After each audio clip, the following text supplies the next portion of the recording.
I'm here. Just give me a second to figure out my cat. Kitty boo, come here, baby. Come here, baby cat. Come here. Oh, come here, come here. There he is. There is the bow. There is the bow. Well, Bella's over there, so I can't put you down over there, because your sister's there. But I can put you down here, if you would like that. Is that a thing you would like? Hey, Ragnar. Aw, it's lovely to see your name in the chat. I hope you are doing as okay as you can be. I'm sure you're not, okay, but I hope you're doing better than the last time we saw you, I guess. Lots of green in the chat today. Hello, Magistrate Iron Lung, Death's Head 419. Thank you so much for the cheer. Arith, Winterfell, Ghoulish Misfits, Norman Gray, Arachna, Kista. Welcome, welcome. And there's gonna be an ad break in a minute. It really likes to put them at inopportune times, doesn't it? Doesn't it, Bobo Kitty? But yes, welcome everybody. It has been a hot minute since I streamed. I was kind of wanting to try and stream during the week, but it just didn't end up working out, so sorry. Sorry you didn't get any Pride and Prejudice or anything this week, but I am hoping that next week things will be better. Not the ad goblins. Yeah, good point. We were talking about that last time, weren't we? But yeah, does everything sound okay? I just hopped on. I didn't have the chance to do any tests or anything. Yeah, da Bobo, exactly. Okay, the preview went away, so the ad should be starting in a second. I will show you the bow once it does, but I don't know. We're all good? No ad? Okay. But, yes. Audio, okay. Oh, audio seems fine. Gotcha. That's good. Norman is green in my view, but, red in the stream's view. But yes, so welcome. This is a momentous stream, because this is the Jellyfish in a Bag stream. If you don't know, this was a joke that, well, I don't even know if it was intended as a joke, but basically in the Tragedy Bringing Out the Best in Us stream, Wolf just posted in the chat, and there's the ad. That's not what he posted in the chat. But here's the bow. Here's the fluffy little pillow. Kitty, you are so cute. Oh, you're purring. Oh no, I'm not gonna want to stop petting you. There, now you can see me. Oh baby. Oh baby, you're so cute. Maybe I'll do my intro down here. This group and its weird memes. Did you go back and see that stream? The beginnings of the joke, Norman? I wanted to post like a short, or maybe not a short, but just a much shorter video of that section of the stream, but I didn't get around to it, unfortunately. Unfortunately. Okay, I think the ad has ended. So basically Wolf arrived in the chat and was like, "Hi, my name is Craig. I've got a jellyfish in a bag." And then a couple messages down, he was like, "This is a real thing somebody said to me on the beach." And I was like, at first I was kind of trying to ignore it, but once people kept talking about it, I was like, okay, what's this jellyfish in a bag stuff? And then I was like, I need more information. And Wolf was like, well, he was drunk. And I was like, more than that. and I couldn't really get more. It doesn't seem like there really was more. It was just Craig with his jellyfish on the beach. But we all enjoyed that discussion, and so... Oh, no. It's just getting more comfortable.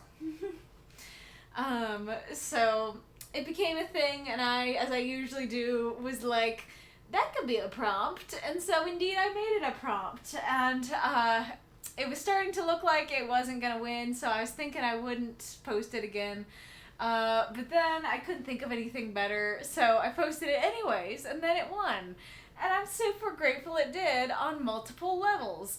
One, because I'm just happy it won. Two, I'm happy I posted it that time that I didn't think I would. And three, I'm happy because it provided some nice fluffy stories for me at a time when I very much need some nice fluffy stories. So it just overall was the perfect time for this prompt to come up. Yes, wonderfully silly prompt. I'm glad you loved it. Decoy, Wiggly Craig and his jellyfish. So Craig is the one who's wiggly, not the jellyfish. But yes, if you are new here, here is how it works. Every week we have a prompt that is submitted by supporters and voted on by everyone. Then at the... Why do I sometimes mess up this specific part? This is not the part this part has not changed. Then we all write a 350-word microfiction for said prompt and post it to the Discord. Then at the end of the week, the end of the week, 8 stories are selected to be read here on the stream. 4 of them are guaranteed submissions, and 4 of them are encores. You unlock encores through cheering. There is an invisible bar that was once visible but is no longer, which goes up every time you cheer and unlock stories. We have a calculating wolf, Death's Head, and Makokam. Well, we don't have Makokam today, but usually we do. Today we just have the calculating wolf and Death's Head who will help us update us on where we are with the bar and if we have unlocked a story or not. It is greatly appreciated when you do that. The people who get their stories read appreciate having their stories read. I greatly appreciate your support for me, and so it's just a lovely thing to do all around. And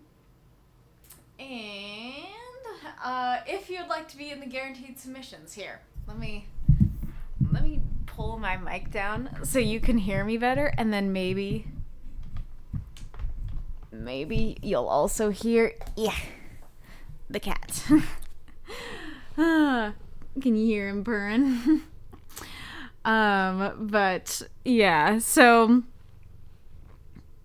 now let's make place. If you want to be in the guaranteed submissions, you must subscribe either on Discord or on Twitch. On Discord, there are 3 subscription levels. And there is the Bookworm $3 tier, which allows you to post prompts. So if that is your main draw, that is the one for you. There is the $5 tier, the Cocooned tier, which allows you to post prompts and to be in the guaranteed submissions when you are picked. You also are able to post 2 stories when you post, but there are some rules about that. And then there's the transformed ones who get access to all of that. And then also they can post prompts up to 7 words instead of just 5. They can post 3 stories instead of 2. And they can get a tag for their universe if they so desire. So contact me if that is something that you want.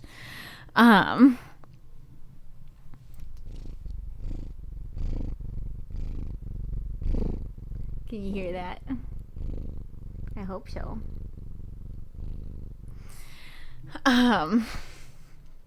Oh, and then on Twitch, you have the Cocooned and the Transformed, but no option for the Bookworm tier. Could you hear the purr? Yes, okay. Is that everything in my little speech? Being down here with the kitty is making me forget the things I always say. Uh-oh. Don't get up, baby. Don't get up. Oh, baby. Oh, baby cat. Okay. It's time to get up. Alright. Distracting kitty is indeed distracting. Poor boy, yes. Oh, but something I did bring in to show you, not entirely related to the writing group, but something you still might want to be informed of. I got things for the future. It's gonna be a while before we get to either of them, but I'll still show you. I wanted to get the same... It's kind of the same style as the version of Pride and Prejudice, so I wanted to snag one, so they match. So I plan to read this after Pride and Prejudice.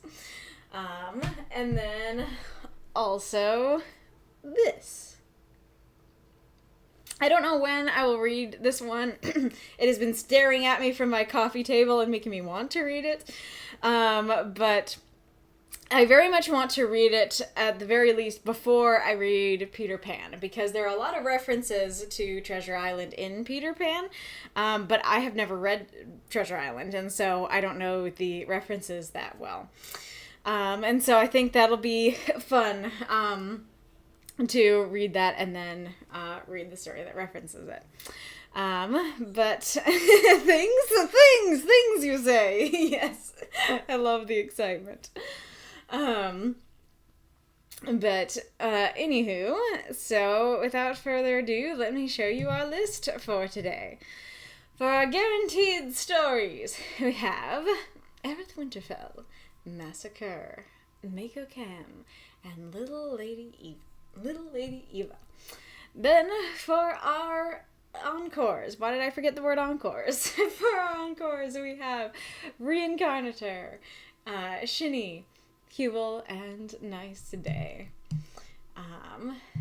So I usually forget to unbold them, but, or to bold them, I mean, but I like doing that.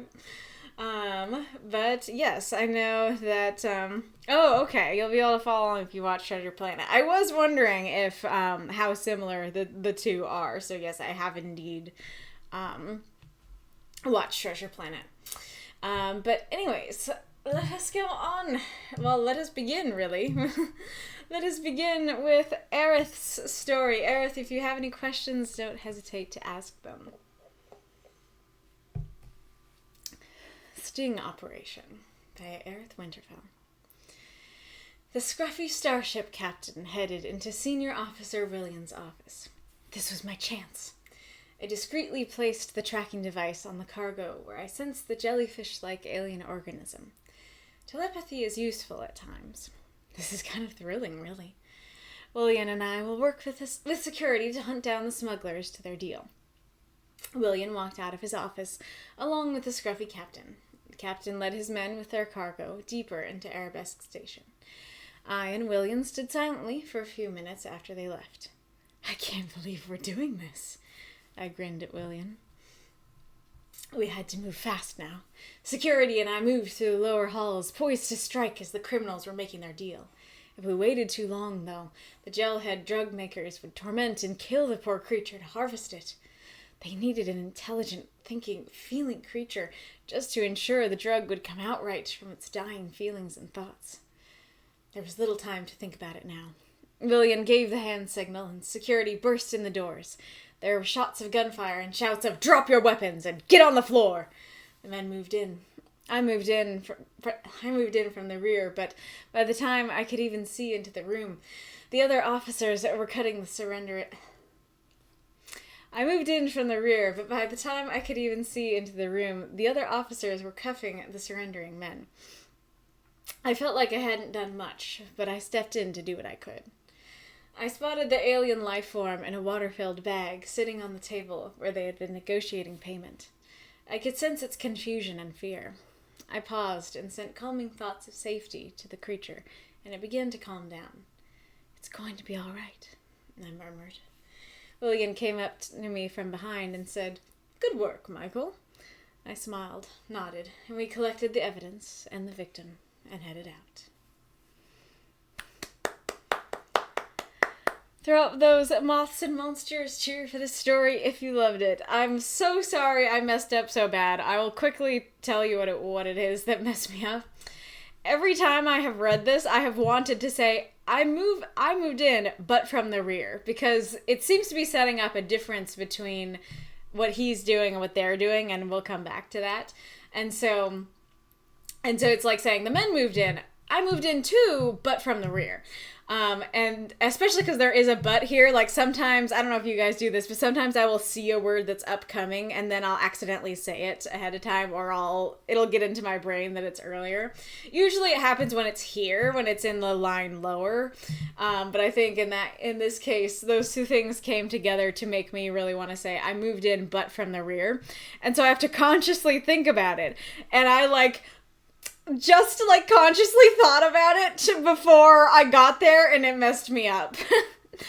But anyways, thank you so much for the cheers, Marks and Magistrate Ironlung. Sting operation. Yes, I very much love the title. I think it's fantastic. Alrighty. I thought the story was very fun. As I said at the end of the last dream, when Arith got this idea, I really liked the idea, and I think that it was very fun that he went for it. And it's interesting because this prompt had a lot of sci-fi applications. I've talked about before that we don't necessarily always get a ton of sci-fi stuff, but this time we did, and it was pretty fun to see where people went for that. I mean, it does make sense that aliens and jellyfish are, very closely related in our minds. But yeah, so super fun story, very enjoyable. I think we have gotten a hype train. Whoa, thank you for the big cheer, Ghoulish. And Death Set as well. Thank you so much. I think the key question I had, I guess, Arith says, where was the dialogue smooth to read and where was it harder? Should it be changed? What was enjoyable about the tale? Anything that could be improved? Thank you for the cheer as well, Mako. Oh my goodness. Oh, this is so sweet of you guys. It truly is raining bits. I feel like I need to find some sort of animated effect to go over me that looks like bits are raining. Alrighty, so you can answer Arith's question. I think I will come back to that at the end, as I often do. Okie dokie do. So this is a story that I read to my dad, and I'm glad I did, because I knew the story, right? Because from the last stream, I knew what this story was going to be about, and so it's a lot more difficult for me to get confused by it. And so the first thing to talk about is the first paragraph, because he ended up getting lost in the first paragraph. And I do think that the first line of this story suffers from an interesting problem. Because I've talked about before about first lines, that the first line is you are setting up the story, and so you have to be extra careful with it. And this one does not have the usual problems that I would critique a first line with. This is perfectly valid as the first line. The only issue with it is it seems like it's in third person, and therefore seems like the story is going to be told in first person. Because the first line does indeed set up, okay, here you are arriving at the story, here's the story you can expect, here's what's going on here. One of the things it sets up is indeed the perspective from which it is told. And so, yes, it is Michael looking and going, aha, I see, the scruffy starship captain is heading into William's office. We can know that this is indeed from his perspective. But because there's no I in the sentence, it reads like, okay, we're in a third person story. And so it's slightly jarring when we get to the next line of, this was my chance. And then, let's Let's see. And then it could be nice, and this is something that you may just not be able to have the words for, but it would be nice to describe the setting, like, where is Michael? And, like, I actually think you could just start with, this was my chance. And then kind of describe the setting and stuff like that. And then maybe, like, after he puts the tracking device on, he kind of looks over and we see what's going on with the captain and stuff like that. But I do... and I guess the other critique before I say my praise for it is that... okay, so it seems like we're in third person, then we go to first. That's a little bit jarring. The setting could be a little more fleshed out because especially with... Like, when we get to when we read this first per sentence, we're thinking, like, okay, here we are. We're here in the office with the captain and William. But that's not where we are. We're in the cargo. And so that's part of why I think the setting is important in this particular story where it usually isn't. And so the setting isn't described that much. We're a little bit confused. And then we go to telepathy is useful at times. And we're like, wait. Okay, like, where did that come from, kind of thing. I think, and this might just be me, but I also think it's something like the, at times, because it feels like it's useful, period. Like, it's useful, but also, like, annoying or horrific at times, you know? It's the usefulness, I don't know. That might be nitpicky, but whenever I read that line, I'm like, at times, huh? But anyways, so I think that having the paragraph be, this was my chance. I, snuck between the crates of cargo, trying to sense the creature. Finally, I found it. It was a jellyfish-like alien organism. Or you could even say something like, I sensed it with my telepathy. And, like, yeah, is that a little bit like telly? Or, to say, like, I sensed it with my telepathy, maybe a little, but I think it's a little more natural than telepathy is useful at times, just saying, yeah, here's how I sensed it. You could even just say, I telepathically sensed it, right? So yeah, this is my chance. I, like, weaved, sneakily in between the cargo, telepathically trying to sense the organism. I found, the jellyfish-like alien, and I looked over the crates to make sure that the captain was still distracted, like something like that. I think that would paint a clearer picture. But nonetheless, I do enjoy this image, and I do enjoy, the emotion that you're putting into it. This is my chance. This is kind of thrilling, really.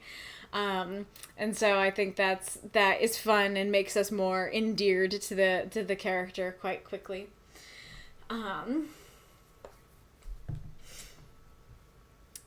So this one also might be a little harsh, but I don't know how to describe it better. So this was kind of an overall thing, but it definitely started here. William in this story seems kind of mannequin-like, that he doesn't feel like he has a ton of personality and emotion. We don't really get anything from him. All we get is he's standing, and we don't get that he's grinning back. We don't really get anything from him. And so it's hard to imagine, it's hard to imagine what emotions he's feeling because I don't get any indication from that. And so it kind of goes into my brain almost like, here's the mannequin and then here's our main character, right? And like I said, I know that sounds harsh, but it's, I'm trying to figure out how to describe it. I guess the other thing to talk about with this is that he only has one line of dialogue, and it's a very generic one, good work, Michael, said the boss, said, generic boss man. And so I think it could improve the story to do one of two things. Either add those emotions in, you know, at the very least have things like William grinning back or something like that. Even we've actually already had Michael voice his emotions of, this is my chance, this is kind of thrilling. So maybe William could be the one who's like, can't believe we're doing this. Then that would add some personality to him. Or you could take out his influence, because he isn't that important in the grand scheme of things. Honestly, if you just take out pretty much all the mentions to William here, like I said, you can just have him looking over for the captain. And you can just say, like, just have him do it, and then yeah, like, you could maybe not remove all mentions of him, but maybe you could have, like, my boss and I will work with security to hunt down the smugglers to their deal. And that could potentially, like, you could use these words, like I said, to describe more of the setting earlier, and then say, yep, we're gonna hunt down the smugglers, and then we have the scene break there. And then at the end, and then we have the good work at the end, and then that would show, yeah, like, he's not really that important of a character. I think that is part of it, that William is introduced at the beginning like he is going to be an important character and presence, but he's really not. And so it exacerbates this feeling like, why don't I feel a lot of emotion or personality from him? And so I think that, I think if we just had, like, mostly like, oh yeah, my boss and I are gonna do stuff, and then the boss comes up at the end and is like, you did a good job, employee, I think that would work just fine.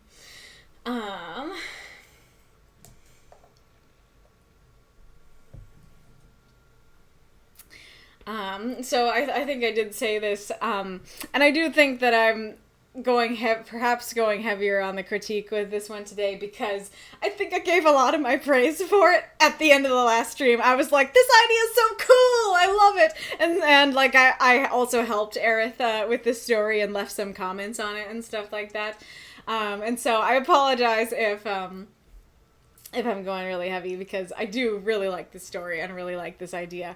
I guess I just feel like I've already talked about that with you. But anyways, like, yeah, like I was saying, I very much like this, this whole idea of, you know, making this drug out of this sentient feeling thing. I mean, I like the idea from a world building perspective, but I don't like the idea in general, you know? It's a sad idea. But I think it's super creative, and I love, you know, Gelhead is perfect. I love that. So that being said, even though I do think this idea is really interesting, I do feel like this sentence here is not really needed. I feel like if we just have, you know, if we waited too long, though, the Gelhead drug makers would torment and kill the poor creature and harvest it. That's really all the information we need for this particular story. We don't need to know the depth of the horrors that goes into it. Torment and kill pretty much covers it. Yeah, it doesn't tell you that, hey, the drug is made from that, you know, tormentation. Is that the word, tormentation? You don't get that idea, but you do get, yeah, bad things are going to happen to this jellyfish. It's not just going to be killed, it's going to be tormented. And so I think that's all the information we really need for this particular story. And it could also be something about the way that it's phrased or added in. It seems like, okay, here we are, we're in the story, we're in the action, like, oh no, they're gonna torment it. Side note, they needed an intelligent, thinking, feeling creature, and you go into the horrors. And so it ends up reading a little bit odd as this, like, you know, very intense and also interesting, but not necessary, addendum to what's going on, that it feels like the story would flow better without it, and like, and you would have more words without it. I'm also curious, just from a world building, before I talk about that, the other thing about it is that it does start to beg my suspension of disbelief a little bit. Because there are a lot of bad people out in the world, and maybe there are a ton of people who would be completely fine with, you know, tormenting a creature and creating a drug from its dying feelings. it's not totally out of the realm of believability. However, it's a little bit outside the realm of believability. It's more believable to me that, it's like, oh, like, this jellyfish makes this really cool drug that gives you a great trip. Too bad that it's sentient and we're killing this sentient thing, and too bad that we kind of have to torment it a little bit to actually extract what we need to extract, but that's the businessman. I think that makes more sense as to what, the callous drug makers would do. They'd be like, yeah, it's too bad it's alive, but gotta get this drug, as opposed to, yes, I will willingly torment this creature and create the drug from its dying feelings, and I'm totally cool with this, and every person who makes this drug is cool with it, And I don't know if the people who take the drug know this. I'm presuming they don't. But if they do, that's another layer of difficulty to believe, because I wouldn't like to think that there's thousands of, drug users out there who are like, yes, I am totally cool with, getting a drug from the horrible, tormented, dying feelings of this jellyfish. Here's my cash, that kind of thing. But it could work if they just don't know. They're like, yeah, this is a great drug, and have no idea how the sausage is made. And then there's also a question of, would pain and suffering and sadness make a good drug? And I guess the other question related to that is the drug made out of the feelings or made out of something the feelings produce? So is it like when it is being tormented, it produces this hormone, and that hormone is what, you get the drug from? Or even something like it inking, but it doesn't ink, it secretes something when it feels tormented, and that's what the drug is made out of. But if it is literally the feelings that, that the drug is made out of, how could these horrible feelings create a good drug that people would want to take, So all that to say, all that to say, I have a lot of questions. I think it's really interesting from a world-building perspective, but I also think it's not completely necessary to go in depth in this story, and these questions could be good or bad. You could be like, yeah, I want my readers to be asking these questions, or it could be like, oh, yeah, maybe the fact that you're asking these questions, maybe hinders the story a little bit, and it would work better with just, we're gonna torment it, and that's where the drug comes from, Another thing that you could do if you are very attached to keeping this line in is, instead of being like, side note, they needed an intelligent thinking being, you could really go into his feelings about it, that you could make this about Michael, that you could have it be, that I actually, come to think of it, I think you did have a line in an earlier version of "it's sick, really," or something like that, really sticking your thumb on that and going like, as I watch them, like, my blood boils with rage. I can't believe that they would take an intelligent thinking creature and be willing to use those thoughts to make a drug. Like, how can people be so horrible? I think that would actually flow quite well, and that would make us even more endeared to Michael. It would cost you words, of course, but I think that would flow better and would feel less of like, it would feel more like it flowed, more like it made sense inside the story.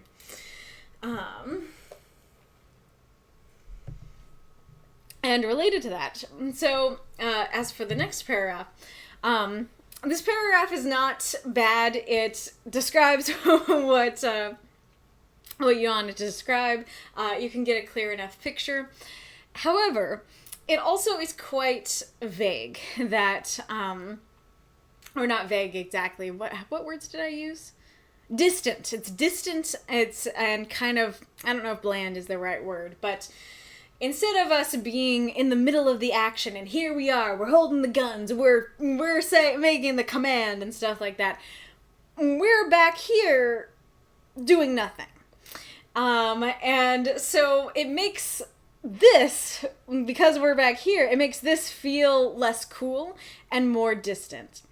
And I kind of have the same So my advice for the story as a whole is all the same, which is I think really focusing on Michael's perspective would help improve the story a lot. So in this paragraph, instead of talking about all of this, none of this is Michael's role. Michael's role is to go rescue the jellyfish.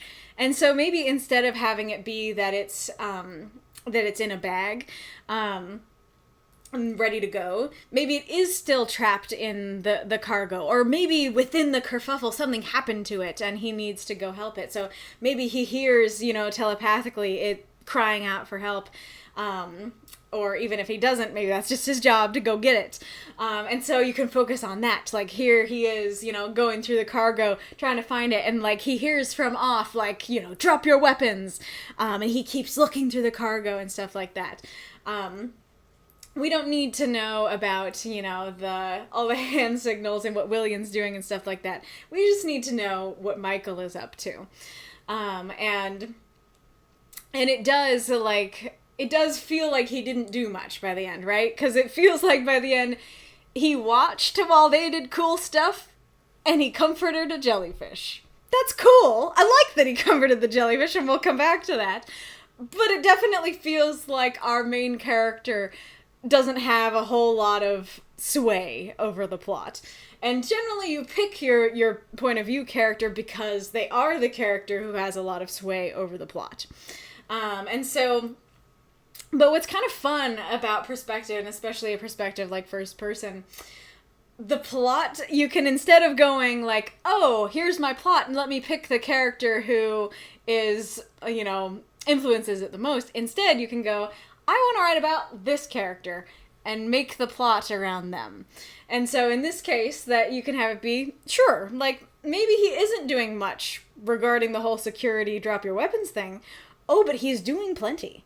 He's doing his own thing over here, and that can still be exciting, and that can be moving and everything like that. And honestly, as I'm talking about this, potentially you could combine the two, that instead of it being, okay, here's the scene of placing the tracking device, and here's the scene of stopping the drug makers, you could just have it start with them going into to stop the Jellyheads, and we're in Michael's head, and here he is darting off to go help the jellyfish, and he's like looking around, where is it, where did they put it, can I hear its thoughts, and then he finds it and he's like, oh, I've got you, that kind of thing. I think that could work very well. But as I said, I do really like the ending a lot. I like that he is not just able to read thoughts, but also can send them, and so he is sending these calming thoughts to the creature, trying to help. Instead of just there, he actually can comfort it and stuff like that. And my favorite line in this piece is, I smiled, nodding, we collected the evidence and the victim and headed out, because that feels like a summary of the story as a whole, that from Michael's perspective especially, this is about a victim. This is not about a, I don't know, like an animal that can't think or feel, or, 'cause like you usually, I don't know, it's interesting, because it's a question of, if you're in this situation with an animal, would you call an animal a victim? I kind of think you would, actually. Maybe that's just me, but even if it's not fully, like, sentient and having human thought and reason, an animal would still be a victim in this case.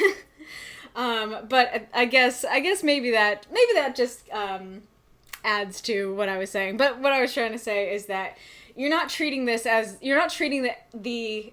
jellyfish as evidence, I guess, would be the thing. That could be like, yep, here's your evidence, and hand over the jellyfish. It's like, no, this is a thinking, feeling creature that didn't deserve to die.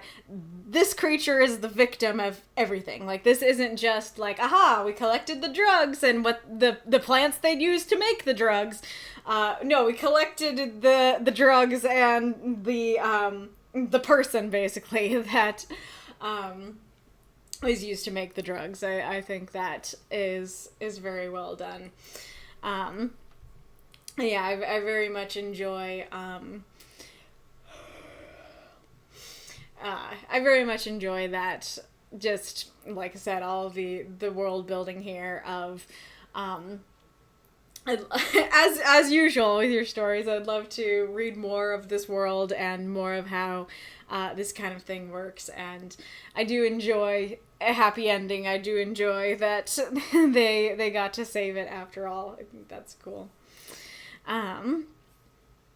But let me see what folks have been saying. Oh, also, if you haven't already, Arith, if there's anything from like the earlier version that you changed that you're like, Kaylee, did you have a comment on my change? Go ahead and let me know.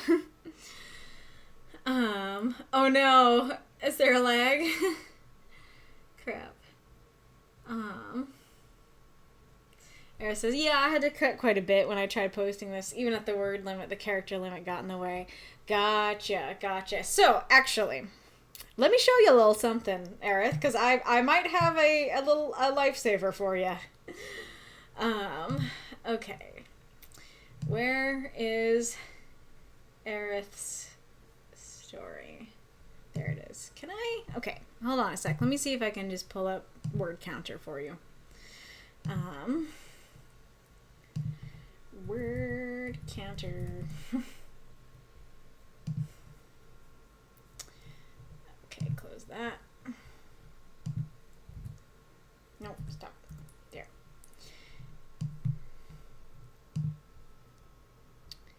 Okay. There you go. Okay. And copy text. All right. Oh, no, don't want to go down yet. Okay. Don't want to scroll down. Okay. So, let's see. Oh, right, of course. I was going to say, why is it under? But it's under because this is the edited version. But yes. Okay, so this is the version, and maybe I should... that this is the posted version, right? And the version that is posted has all these. Each one of these is a space. So each one of these is a character. Here, actually, let's redo that. Okay, so it was 1,874.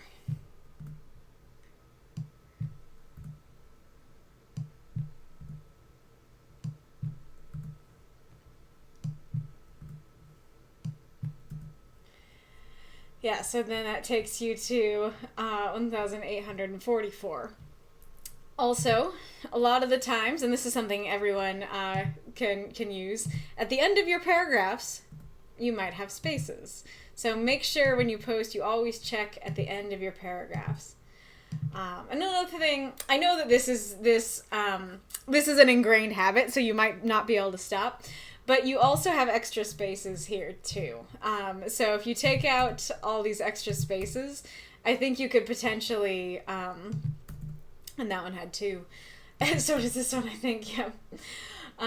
So if you cut out all those extra spaces, I think that would give you some words to work with, so you don't have to cut out as much. But anywho, let us go back to the actual story. Oh, I didn't see. That's what says, that's one encore unlocked and 40% of the way to 2. Lovely, lovely. Alright.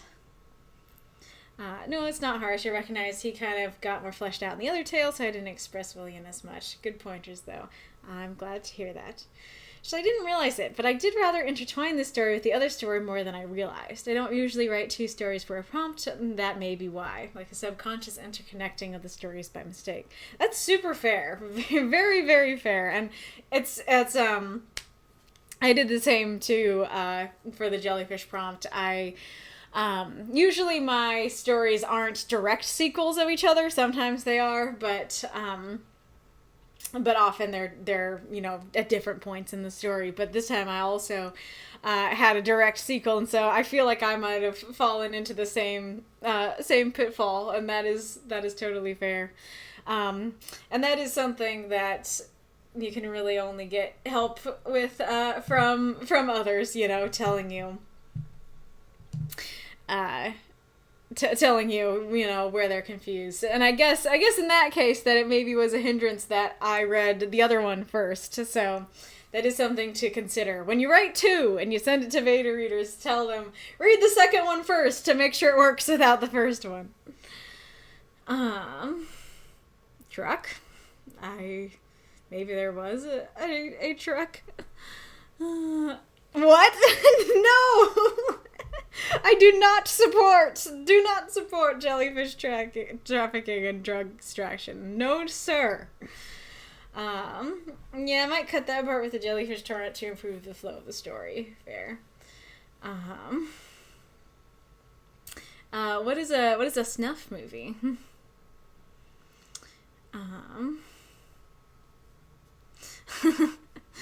Oh man, Diego says, I do not find the willingness to torment difficult to believe. I guess it's like, part of it for me is like the amount of people. Like, I believe one person would be happy to torment. I believe 10 people might. Okay, I'm starting to question 30, but yeah, probably 30.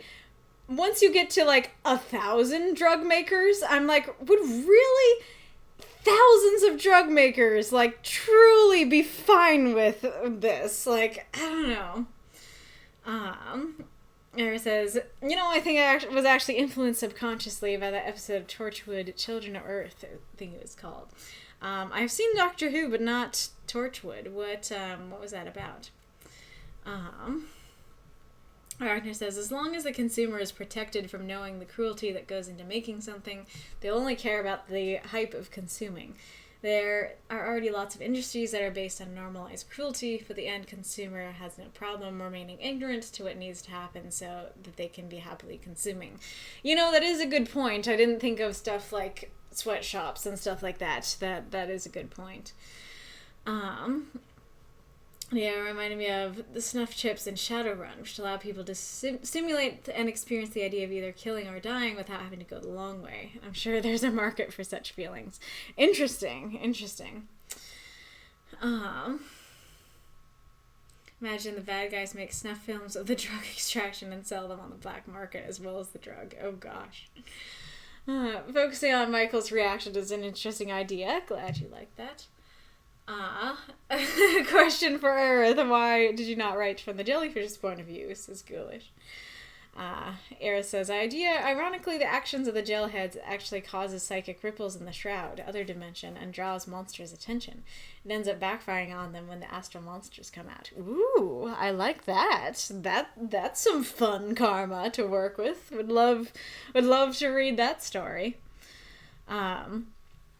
Yeah, this is definitely one of those things where, like, if you do decide to put it in a novel, or if it was, like, in a movie or something like that, we want these characters dead and dead brutally.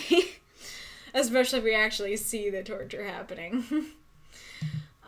Interesting idea, but the point of view might be a lot more limited. It's blind and confused. Oh, the jellyfish, yeah.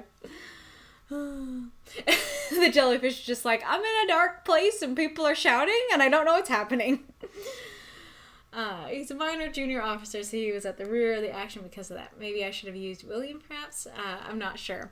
If you really wanted to focus more on this stuff, then yes, I do think William's perspective would have been better for that. But like I said, I actually think Michael's perspective is perfect, especially for this prompt and for what's going on.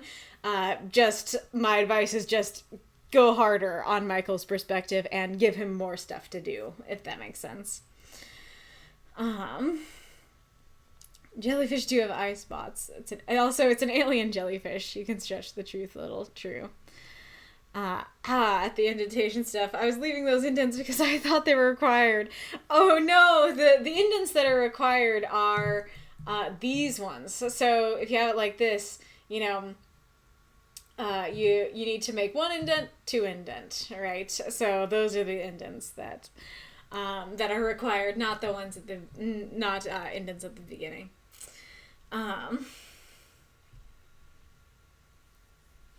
Oh gosh, that's terrible.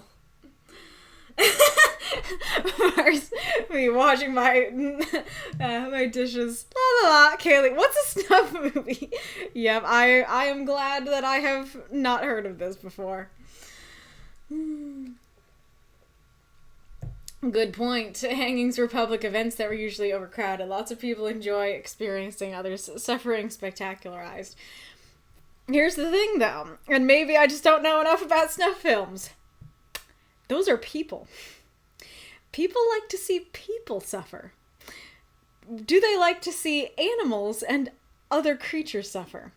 Because to me, those two things have very different vibes. The alien jellyfish actually comes from an ice shell moon like Europa, so a little light there. Might be blind, maybe not. Shrugs. Fair. Wolf has posted a little anatomical diagram of jellyfish. Very cool. I'm unsure if sending telepathic messages are that comforting, unless he's also an empath. Yeah, I was thinking of it as, I was definitely imagining it that he's sending calmness into him. He's sending the emotion of calmness, not just sending the telepathic message of be calm, and then you are even less calm. Interesting. Arachnar says, got the same impression as well. My first thought was that it read to me as a bit more manipulative than comforting. Interesting. Yeah, that's totally fair. If it is a telepathic message, that jellyfish might be even more terrified and be like, yeah, be calm. It's like, are you one of them? Era says, yeah, it was calm feelings rather than commands. That's definitely what I thought. Alright.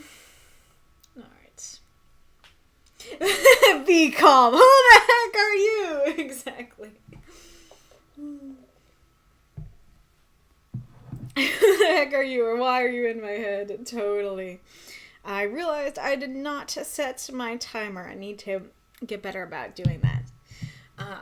Thank you, Kaylee, for all the feedback. I am glad to provide. Oh, I just realized that I did not answer your questions. So, key question was, where is the dialogue smooth to read, and where was it harder? There wasn't a lot of dialogue. And I did critique both of them. So I don't know that they were like, I don't know that it was like unsmooth to read. I don't think it was clunky. I don't think that was the issue. I think it was more like the things surrounding it that made me critique it than anything about the dialogue itself. Should it be changed? I think I answered that. Was it enjoyable? What was enjoyable about the tale? I mean, I think the tale was enjoyable. I think the idea, Michael's feelings, getting to see the jellyfish saved, and all that, and the excitement of the action was also enjoyable too. And then I think I answered the last one.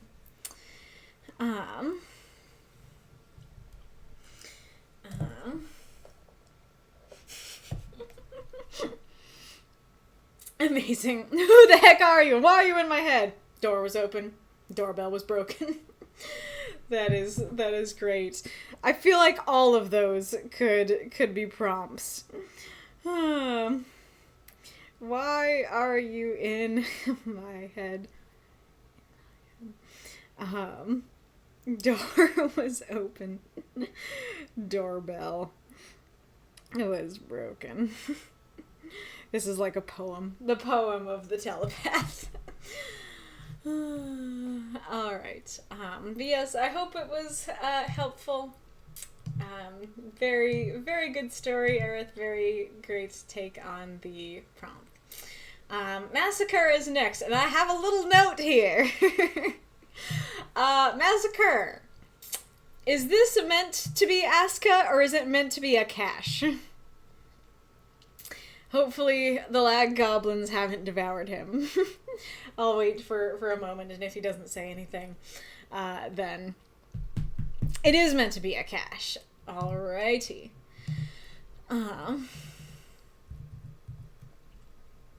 Cool.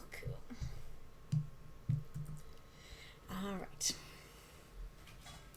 I'm gonna do something a bit wacky with this story, and I don't know if it'll work. And I tried it last night, but I didn't record.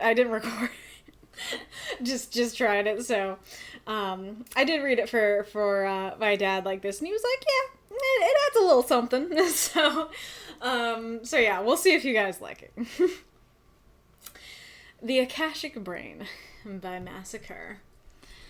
"Outsider, you have made a mistake," said the vocoder connected to the giant brain. A metallic tentacle snaked out to brush Mirgan Grash's cheek. "Your intellect will be added to my own and shared among my followers. Likewise, my vast knowledge will replace your individuality through the Akashic link I will attach to your brain. You shall join the collective." Mirgan shivered.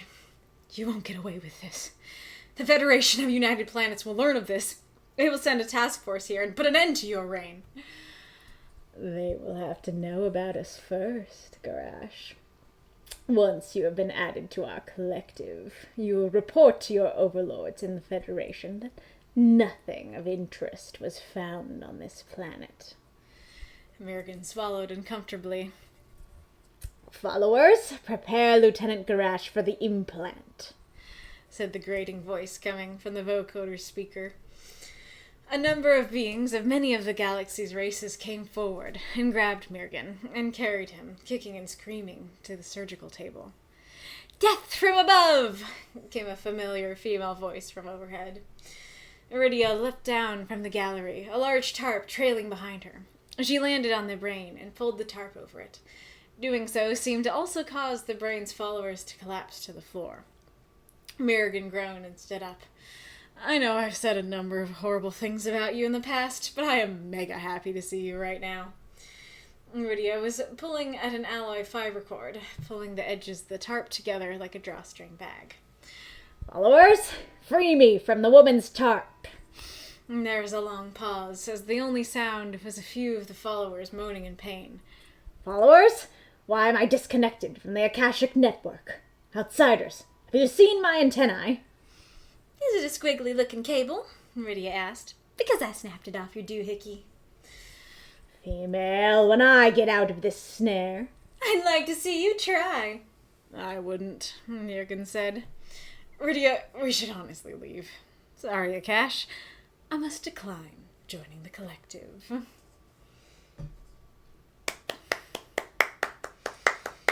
Those moths and monsters, cheer for this story if you loved it. You want out, kitty? You want out, kitty? Oh, what you doing? Babe. Kitty. You are extra indecisive today. Come here. Get back. Usually he walks out just fine, but today he's been walking a little bit out, but not totally, and looking back at me and not sure what to do. I'm excited. Glad to hear that. So yeah, I guess the first question would be, what do you think of the bowl method? Also, I am sorry I messed this up. I thought it would flow better if I just kept going and didn't correct it, but I do know that this was trap. It is just the same letters as tarp, and so after saying tarp so many times, my brain just goes to tarp. Alrighty, room. Well, I thought this story was very fun as well, and another lovely sci-fi tale. This definitely reads as like, you know, an episode of a TV show, and I think it's very fun for that. I'm curious if I looked up Akashic to see if it was a thing, and it is indeed a thing. There's a thing called the Akashic Records, and I don't know a lot about them. It was just like a brief glance, but it's like this idea that everything, I think it's like everything that's ever happened, or like everything that everyone's ever thought, there's a record of it somewhere in the mental plane. and so presumably a giant brain could access the mental plane, or could be the mental plane, or something like that. So I am assuming that it was intentional, but I am also curious if it was not. There's also something I want to ask. I want to ask you guys, which is, what do you guys think of the prompt use? I don't think of myself as particularly lenient with regards to the prompts, but then when I talk to people about the stories, I feel like I am. Because I had absolutely zero problem with this prompt use. I was like, yeah, it's a brain well, not necessarily in a jar, but in this case, in a tarp. It's a brain in a tarp. Sure, like that can symbolically be, a jellyfish in a bag, especially because I used brain in a jar as an example in my prompt intro. But everyone else I talked to was like, I don't know about that prompt use. That seems like it's a kind of a weak prompt use. And my dad was saying that maybe if the brain was described more jellyfish-like, then it would work better for him. For me personally, brain is jelly-like, and tentacle, like there's a tentacle that snakes out. And so to me, that's plenty to go off of. So I'm really curious, what is the consensus among the chat? Do you think the prompt use is fine, or do you think it was a weak prompt use, or there needed to be more jellyfish imagery, or that it full-on did not fit the prompt?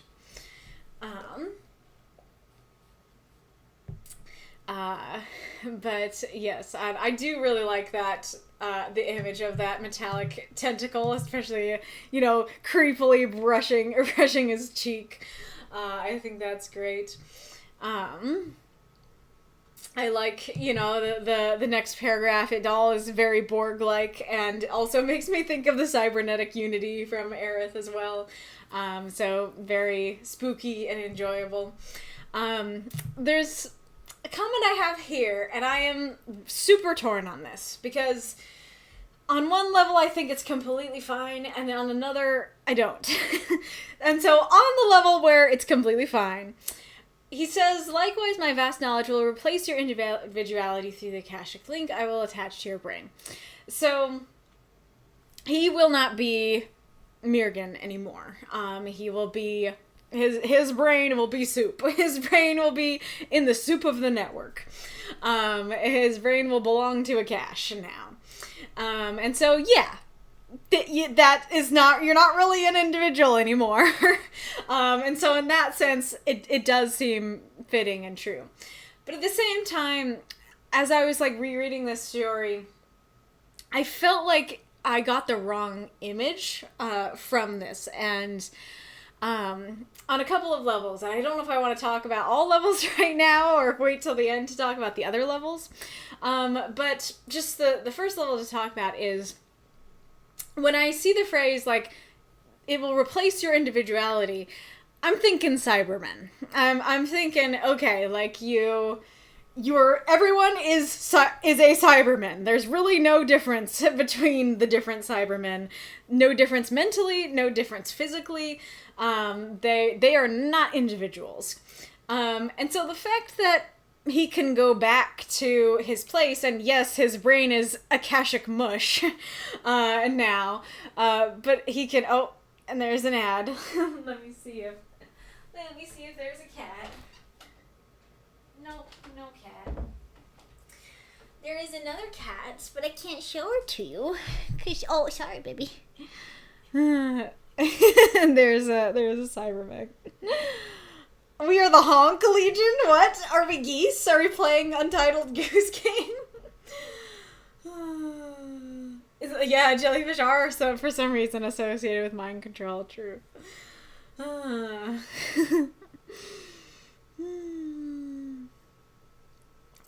Unfortunately, says Marks, I'm extremely lenient with the prompt use. If you got an explanation for it, it's good with me. So I'm not the best one to ask. I mean, why is that unfortunate? It's just how your brain work. And I guess, like, that's kind of the thing with me, which is, like, if I can't see the prompt, like, if I just look at the story and I'm like, I don't see the prompt anywhere, like, that's the main/only reason that I would disqualify a story for lack of prompt use. But most of the time, like, even if it's a unorthodox use of the prompt, it's like, yeah, I can still see it. And we're going to talk about this again with Reinkarnitors, because his was even more unorthodox. But even with that one, I was also like, yeah, I can see the jellyfish in the bag here. And so it's just, if I can't see it at all, that I'm like, yeah, this, I don't know, man, kind of thing. But it seems like, I'm not, I was about to say I'm not the only one who thinks that, but I mean the opposite. It seems like others might feel differently. But anyways, going back to the replace your individuality thing. So the fact that he can go back to his overlords and, like, report that he found nothing of interest, even if his brain isn't there anymore, even if Mirgan isn't there anymore, he's acting with individuality. Within the collective, he is an individual. He's not a Cyberman doing Cyberman things. He is Akashic Mush doing Mirgan Garash things, you know? He is a part of the collective doing individual things. And so it's hard to say, because, especially because it does say my knowledge will replace your individuality. It might be fine. It might be like, yeah, it's just his brain. It's not anything else. He doesn't lose his individuality otherwise. It's just his mind. Or it could be that it is a bit misleading. And I think we'll stick a pin in that and come back to that aspect at the end. But I like the classic, you won't get away with this. I already have. You know, I love that. I don't know what exactly that, like, tone is called, but I think it's very fun, very enjoyable, and you really feel Mirgan's feelings. You're really with him there. And I love being able to voice the sort of callous unemotionalness of the brain, and then, you know, it cuts to Mirgan and his, like, emotional speech, and I think that's fun. And then I do really love this creeping horror of the response of, like, well, you know, in order for them to learn about this, they have to know about us. And, you know, who's gonna tell them? Because you're definitely not. In fact, not only are you not gonna tell them, you are going to tell them the opposite. Like, that adds so much more horror to the story. Like, when I was first reading this story, when I got to this line, I definitely felt my insides clench. Like, oh, no, Mirgan. No, Mirgan, don't get taken over. This is bad. And I think that was great. It can be very difficult to invoke that kind of emotion that fast in these 350-word stories. And so I think that you did a great job with that. And then, of course, we have the classic, more physical horror of, like, all right, to the surgical table, and here comes the knife, or here comes the saw, or whatever. I think that's very, very exciting and dramatic as well. I guess, I don't know if this is a critique on you or on me, because every time I have read this, I have not read this properly. Because how I'd like to read it is, a number of beings of many of the galaxy's races came forward and grabbed Mirgan and carried him kicking and screaming to the surgical table. So, like, with some more emotion to it, right?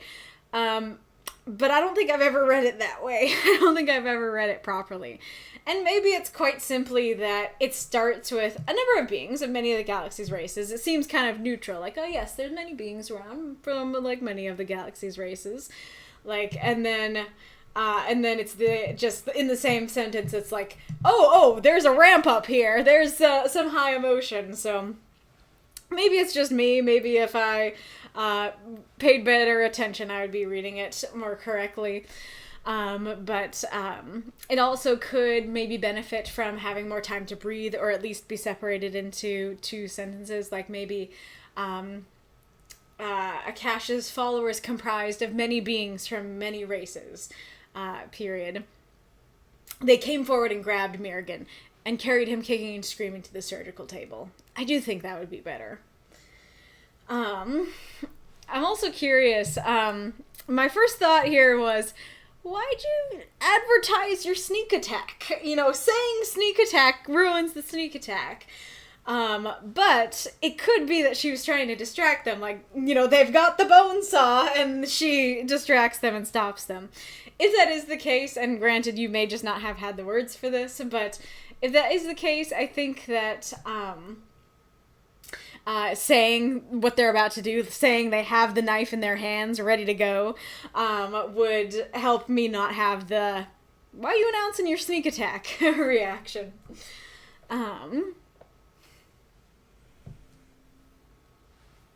So I think that the tarp is very fun, and a fun, you know, here it is in its bag, kind of thing.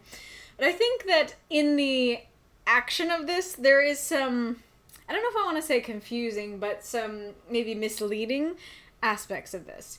Because I read this and I go, okay, she landed on the brain, pulling tarp over. Doing so seemed to also cause the brain's followers to collapse to the floor.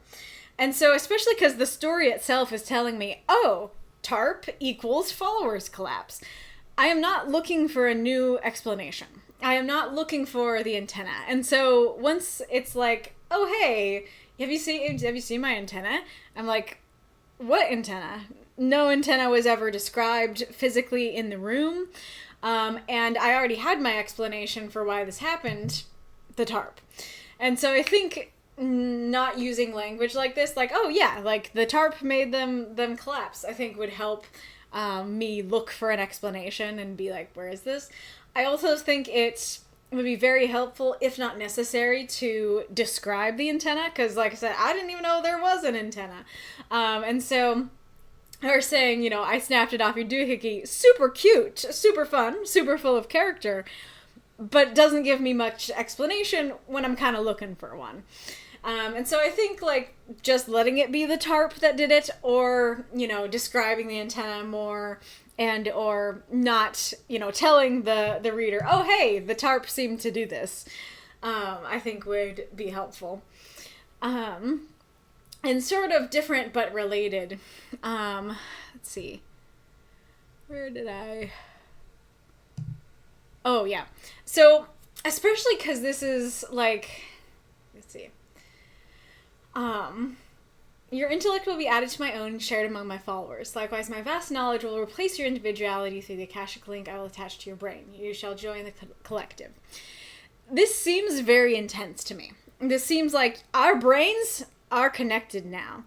And link to me seemed like mental. Seemed like we are forever linked now.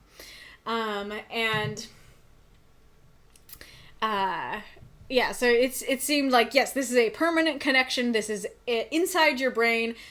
Basically, you were scooped out of your brain. Well, it's not that you're scooped out. It's basically just like your brain mush is added to everybody else's brain mush, and now we're all brain soup in here.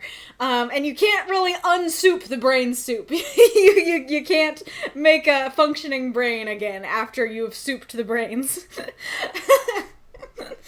How do we make a prompt out of this?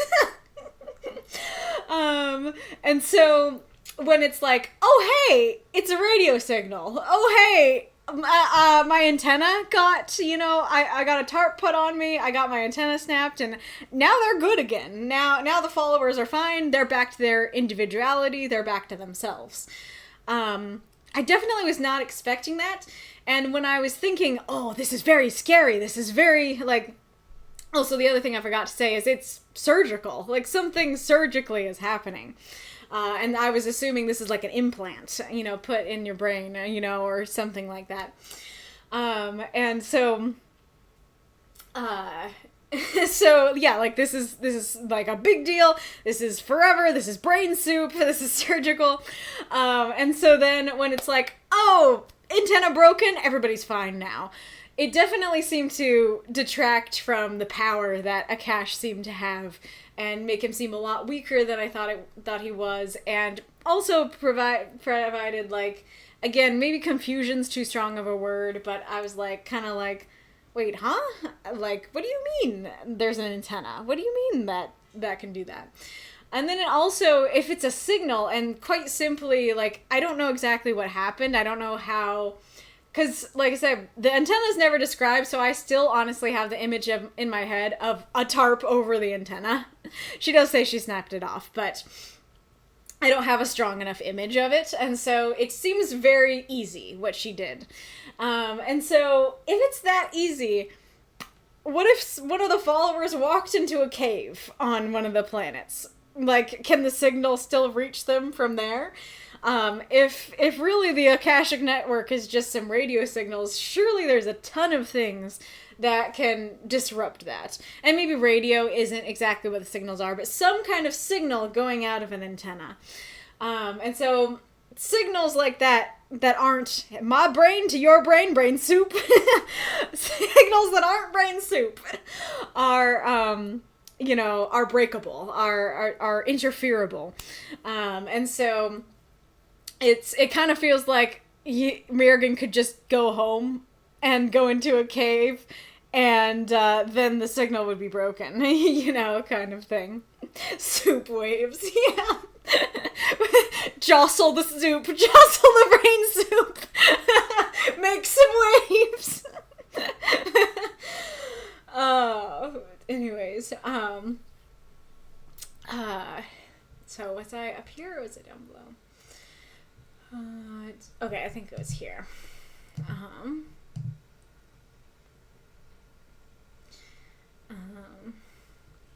Oh yeah, I'm also curious why he asks the outsiders for help, and I'm kind of curious if it's a situation where he is like weirdly trusting, because anybody who ever like comes to him, he will connect with them, and so they will become part of the network. And so he sees no enemies. Everybody is brain soup in disguise.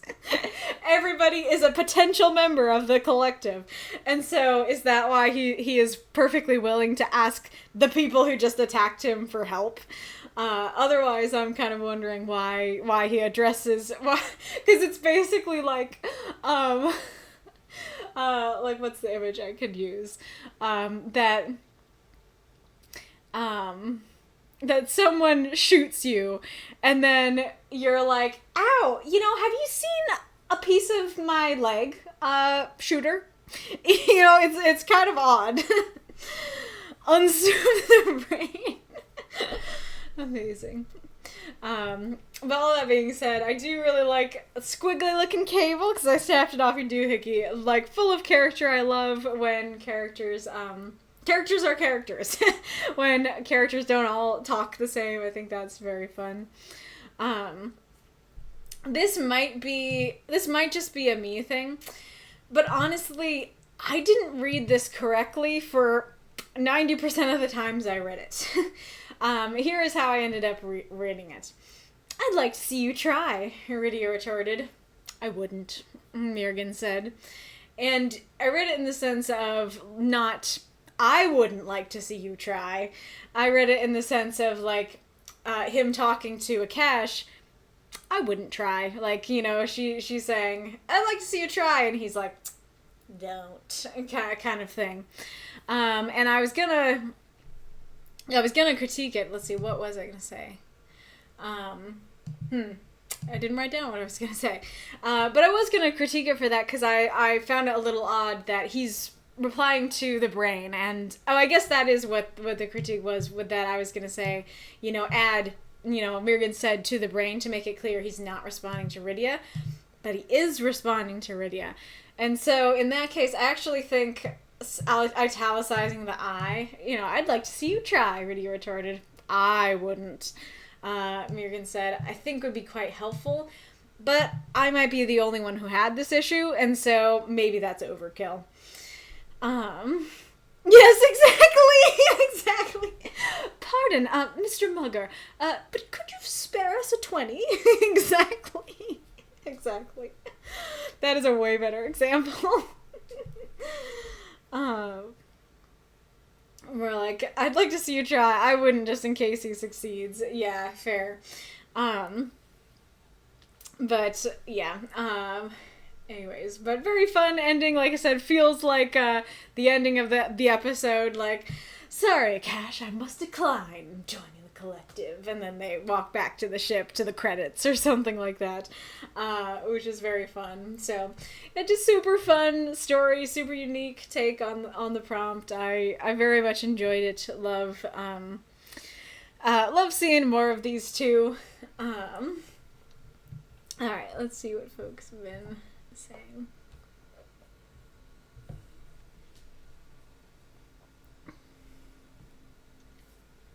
I have no questions. I feel like it was so long ago that I wrote it that I completely moved past it. Fair enough.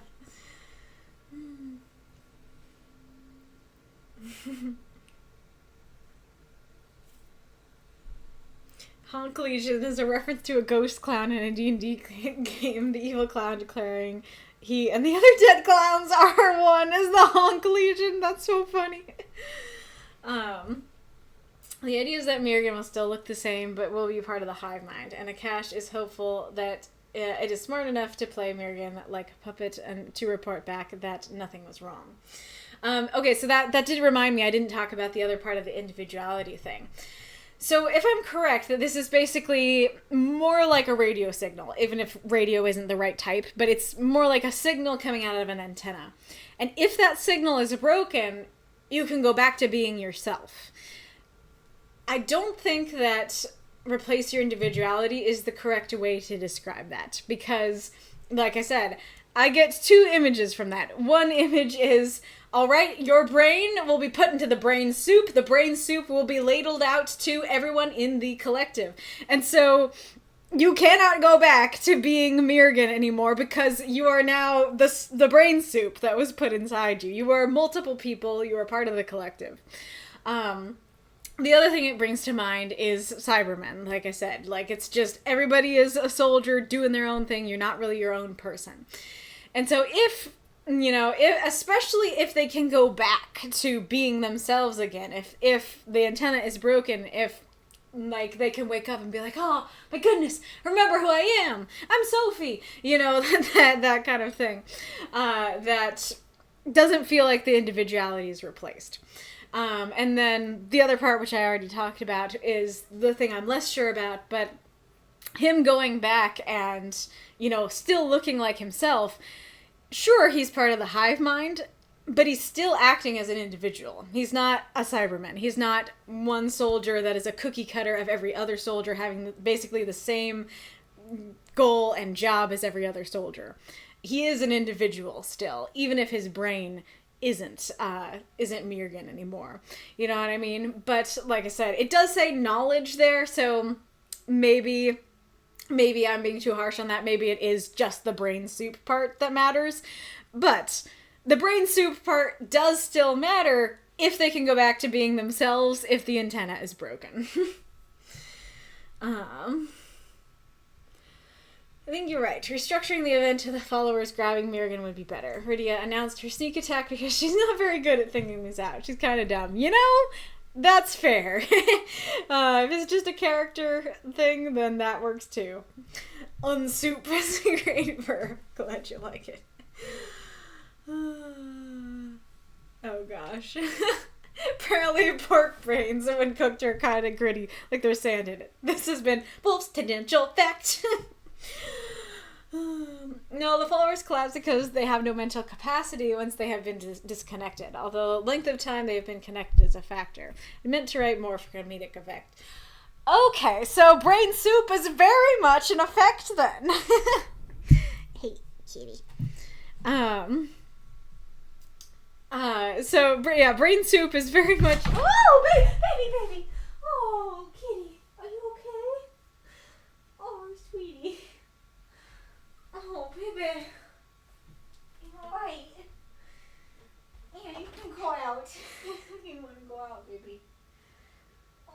goodness. I think she's okay, but I did not like how she fell. But she's acting alright. Not sure, Gia. Okay. Oh, that was scary, Bella.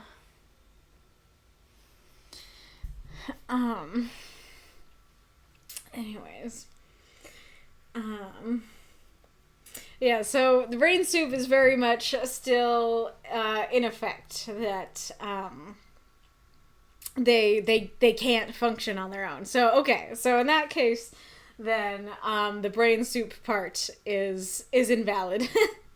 the brain soup part of the individuality critique is invalid because yes, they are brain soup.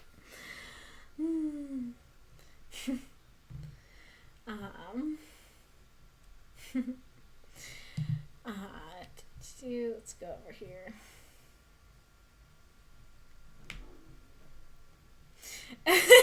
Note for all giant brains with ambitions of grandeur, make redundant means of connection. Don't be cheap where it matters. Redundancy saves evil plans. That's awesome. Boople says, the bowl worked well for me. For me, thinks. The way that's phrased, the bowl worked well for me, thinks. It helped me, thinks. It helped me, brain. But I'm glad you like that. Yes, I was referencing the concept of Akashic records when naming the brain. That is cool. Prompt view seems alright to me, says Arachnar. Thank you for the cheer, Ghoulish. Unsoup the brain, yes. Alright. This is a great story, MasaCur, that I also now realize I forgot to put my timer on, but thank you so much for submitting. Maybe it takes time, like the brain soupify over time. Could be. Doesn't really address the critique of that line, but it could definitely be true. All right. Let's actually try and set a timer this time and see what happens. Though I guess it's actually pretty... I'm way earlier than I usually am, aren't I? Because it's usually like, what, 5:30 by this time? I guess I'll still put on the timer, but I'll be lenient with myself. Alright. Better You Don't Know. Chronicles of the Dragon. Jonathan. By Makokam. Jonathan looked at the translucent plastic bag he held, and the jellyfish it contained. He had never studied biology outside of high school, let alone looked into the weirder and wilder side of nature, but he'd enjoyed watching science and nature channels before he left home, and was aware of how weird the creatures of the ocean, especially the deep ocean, could get. And yet it still struck him as off, somehow. Wrong. Though it was possible that it was less anything to do with the jellyfish itself, and more to do with everything else. Like how he was standing in the center of Lady Kara's arena, and everyone else was standing back against the wall. Or how Kara's herself was standing a dozen yards away, flipping through her spellbook in a manner that was just controlled enough to not be frantic. And how only the highest ranking of Kara's soldiers were in the room. Him being handed the bag and told to stand in the center of the room and not move was definitely part of it. So, are you gonna tell me what this is? You don't need to worry about what it is. You need to just hold up. Don't poke it! Jonathan stopped his finger an inch away from touching the bag, but did not immediately pull it away. He held it up closer to his face. Something about the water was strange as well. He turned so the light was shining through the bag. If it even was water. Movement caught his eye as everyone tried to move further back. He looked back at the bag, only to find it empty. Oh, that was quick. What are you Karas looked up. Where did it go? You didn't do that? No! The assembled soldiers started into a panic. Karas shouted, Spread out! Find it quickly! Everyone rushed out, as much in fear as on orders, including Karas. There was a trill by his shoulder, and he turned to see the jellyfish bobbing cheerfully in the air. What are you? And why is everyone afraid of you? throw up those moths and monsters, cheer for this story if you loved it. The deep ocean contains nightmares. Yes, indeed it does. Alrighty, room. This was a very fun story. Oh gosh. I'm just talking about what Wolf posted. The horrors of the deep. Thank you for the cheer, Marks. Alright. Yes, this is a very fun story. So, I'm trying to decide if I want to start with this or not, but because it's something I want you guys to answer too, I think I am going to start with it. Which is, that the intention was for this story to be comedic. Not just light, not just like, oh, like cute, but like actually funny. Thank you for the cheer, Magistrate Ironlung and Ghoulish Misfit. Greatly appreciate it. So I'm curious, was this comedic to you? Was it light? Was it comedic? Was it neither of the above? And if so, what made that occur? What made it funny or what made it not funny? And in my opinion, the story is light. The story does have, like, the situation is funny, but I would not... This is not a laugh out loud kind of story to me. This isn't the kind of story that I find super, like, overall comedic. And I think that a large part of why, and a large part of my critique for this story, is in the telling of it. And I think I'll just start going through that. So, Jonathan looked at the translucent plastic bag he held and the jellyfish it contained. Nothing really funny there, and it's also very concrete. It's not saying something like, and the ... jellyfish it contained. Like, there's no question if it's a jellyfish. And so it's like, okay, bag, jellyfish. Not really that funny, just a statement. Especially with the sort of, bigger words like translucent and contained. It doesn't read in this comedic tone from line 1. And then... He'd never studied biology outside of high school, let alone looked into the weirder and wilder side of nature, but he'd enjoyed watching science and nature channels before he left home, was aware of how weird the creature of the ocean, especially the deep ocean, could get, and yet it still struck him as off somehow, wrong. Kind of a similar thing here, and I have some other critiques for this paragraph as well, that this doesn't feel like it's described in a funny way. It doesn't feel like this is a funny situation. It seems like he's treating it seriously. That he's like, like I haven't studied biology outside of high school, and I know that from documentaries that the ocean can get weird, but this is weirder. And it's not described in this funny way. And I think part of it is also, and these are kind of my other critiques for the paragraph, is that the paragraph almost seems to be setting up, oh, he has some knowledge. Let us explore that knowledge he has and where he got it from. Really, the entire point of the paragraph is he knows creatures on Earth get weird.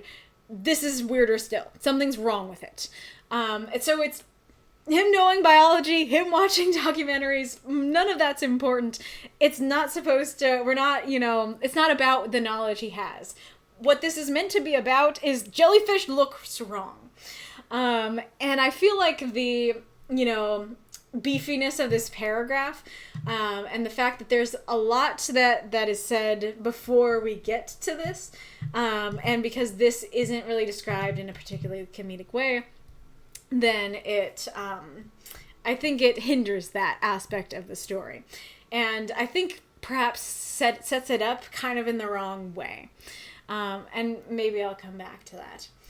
And then this here, I do think this is the first line where it's like, okay, this has some comedic potential in here. Possible is less to do with the jellyfish itself and more to do with everything else. But I think there needs to be a little bit more in this paragraph for it to be as comedic as I believe he wants it to be. I think that it coming after all this and the tone seeming to have already been set up and the tone seeming to be serious, I think hinders it. But I think it's also the fact that this is just like, it's, without me reading it in that tone, it just, when you look at it, quite simply reads like this.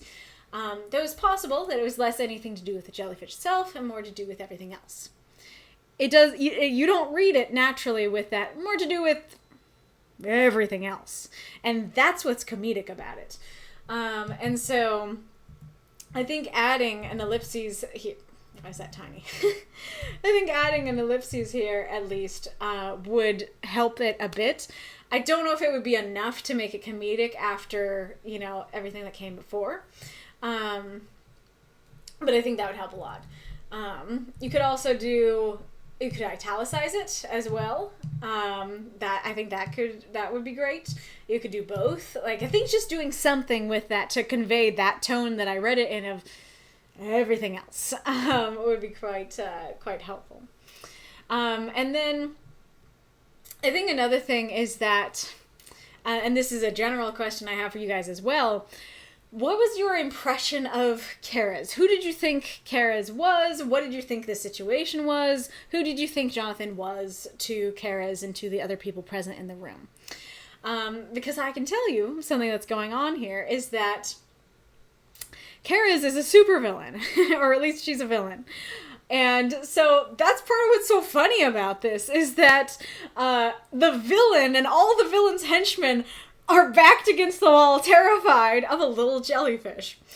And yes, the scene is funny, like, just no matter who it is. Like, if you went to your office and, like, and then, like, your boss walked up to you and was like, hey, hold this. And then all your coworkers, went against the wall and you're like, am I about to die? I do think the situation is funny even without the supervillain angle. But I think that, especially if that's the goal, and I know it was, to be comedic, I think that making it clear, hey, this is a supervillain and all her highest henchmen, I think that really would help with the comedy of it. Because the henchmen are just described as everyone else. They're just described as normal people, background people, not, hey, these are really powerful henchmen. And when we do get to them, it's already after that's been described. And so I do think that, but the one thing I will say about this paragraph is that I think this is great. I really like this, that it's like, she's very composed and she's just like looking through it in a way that's just controlled enough not to be frantic. Like, she's holding back her fear. Like, she's scared too, but she's gonna hold it together, as the supervillain lady. I think that's cool. I think that is very well described.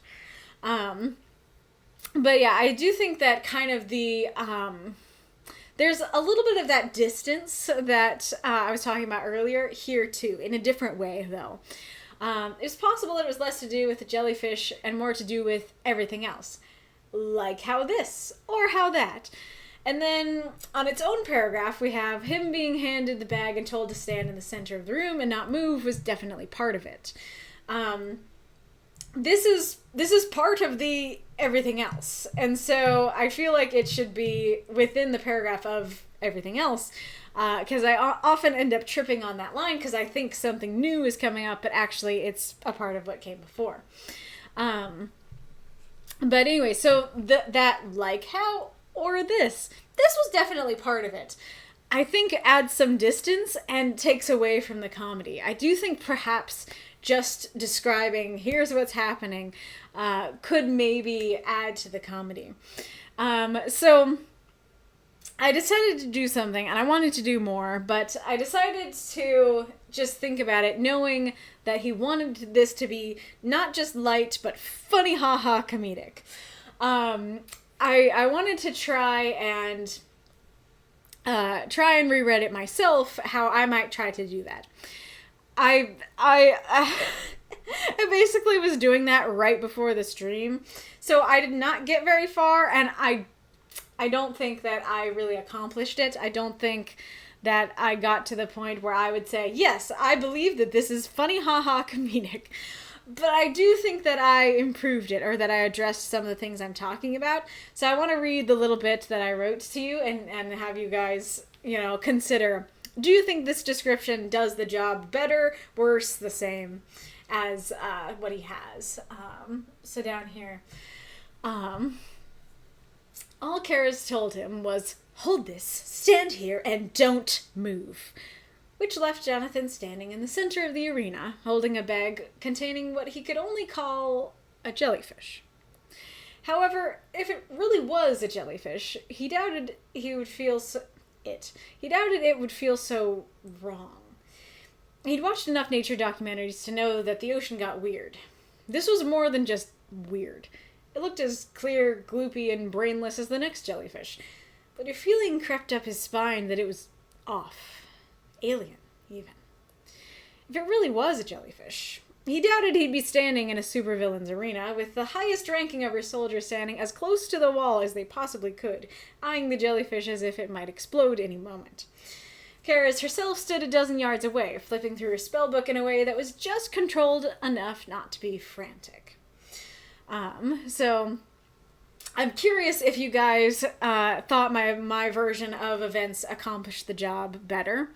But to me, this is a lot more to the point. Like I said with the second paragraph, like, we don't need to go on this whole journey of he hadn't studied biology, and but before he left home, he did some documentary watching and stuff.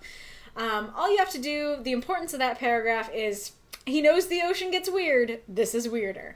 And so that's pretty much what I do. That's pretty much what I did here. Is it's just it's like that. I also addressed what I said before about I can only call this a jellyfish, but I don't know if it is a jellyfish. Instead of calling it in the first line, just calling it a jellyfish, so we as the reader think, okay, jellyfish, you know. Putting some doubt in the first line, I think, already brings some intrigue, and then, you know, having the key be if it was a jellyfish, as opposed to like, okay, here's your paragraph about nature documentaries. This is weird. Maybe it's not that, but maybe it's everything else. You know, I think that putting your topic sentence or like the problem sentence, I guess, of I don't know that this is a jellyfish because it seems weird. I don't know if this is a jellyfish because, you know, I'm in the supervillain is acting weird, you know, the everybody else is acting weird. I think that helps the story be more punchy. It helps you not get the wrong impression. It helps it feel less vague, I think. An alien is in brackets because I don't know if you want to be that obvious about it. If you do, I think that's a great addition to tell the audience, this might not be from Earth. And I am curious if people got that, if people were able to guess that it was alien or not, and if would a line like this be helpful to the story overall. But anyways, oh yeah, and then I also changed the first line, that instead of it being this sort of where'd it go? Instead of being this line that's part of the everything else but is separate from it and is sort of described in this vague or like a little bit clunky way, that it's like this very direct thing at the very beginning. Hold this, stand here, and don't move. There's different ways you could do this. Like you could just like have it start with that and say, hold this, stand here, and don't move, Karis said, which left Jonathan standing. Like you could do that kind of thing. But I do think that starting your I actually think this would be like this. I think starting your story with that kind of a bang, and just instead of starting with like, there's a bag and a jellyfish, starting with, hold this, stand here, don't move, makes you go, okay, what's happening here? What's going on? You know? But it is of course up to you to say if you agree or not with the majority thinks. But anyways. And, like, I'm addressing a lot of, like, oh, like, you wanted this to be comedic. How'd you make it comedic? Because I just think that's really interesting to discuss, and I think it addresses a lot of the critiques I ended up ultimately having for the first couple of paragraphs. But I do need to note that multiple times I read it, I didn't have that much of an issue. That like, I thought it was fun, even if it wasn't funny, haha. Very much enjoyed the story, very much thought it was a cute scene. So I do not think it is, like, bad in any regard. I just think that it can be improved to help your goal. And that makes me kind of want to read something, but I'll hold on. But anyways, I do like the image of, like, the camera is on Kara's and she's flipping through the book, and then she's like, "Don't poke it!" And the camera goes up and here he is looking like a schoolboy about to poke it. I think that's very cute. This one, so I am curious because I'm actually the one who suggested he put "if it even was water" on its own line. But I kind of wonder if it would work better with just the italics, if that would work better. I don't remember exactly how it was. There was, I think there was something off about the order as well, but just making it clear, like, the point is this might not be water. I was thinking that putting it on its own line might be better. But it might be better with the italics. So I'm curious what you guys think. But I do like the image it conjures. Like, I'm just imagining, like, this water moving strangely. And it's like, something's wrong here. So for this line here, this is definitely not something I noticed the first or second time I read it. But it's definitely a question of, so, like, he's turning the bag, he turns so the light was shining through it, like, he's examining it, and the movement catches his eye, and he looks back and it's empty. And presumably, it disappearing would be what would make them react. And so, it seems odd, he's examining it as the thing that would cause the movement is happening, and he doesn't see it happening. Now, I think what it's meant to be is that he is examining it, and they're kind of freaked out by him examining it, and so they move, and then he looks, and then it moves, you know. But I'm curious how you guys read that, if that was, I don't know, if that threw you at all. But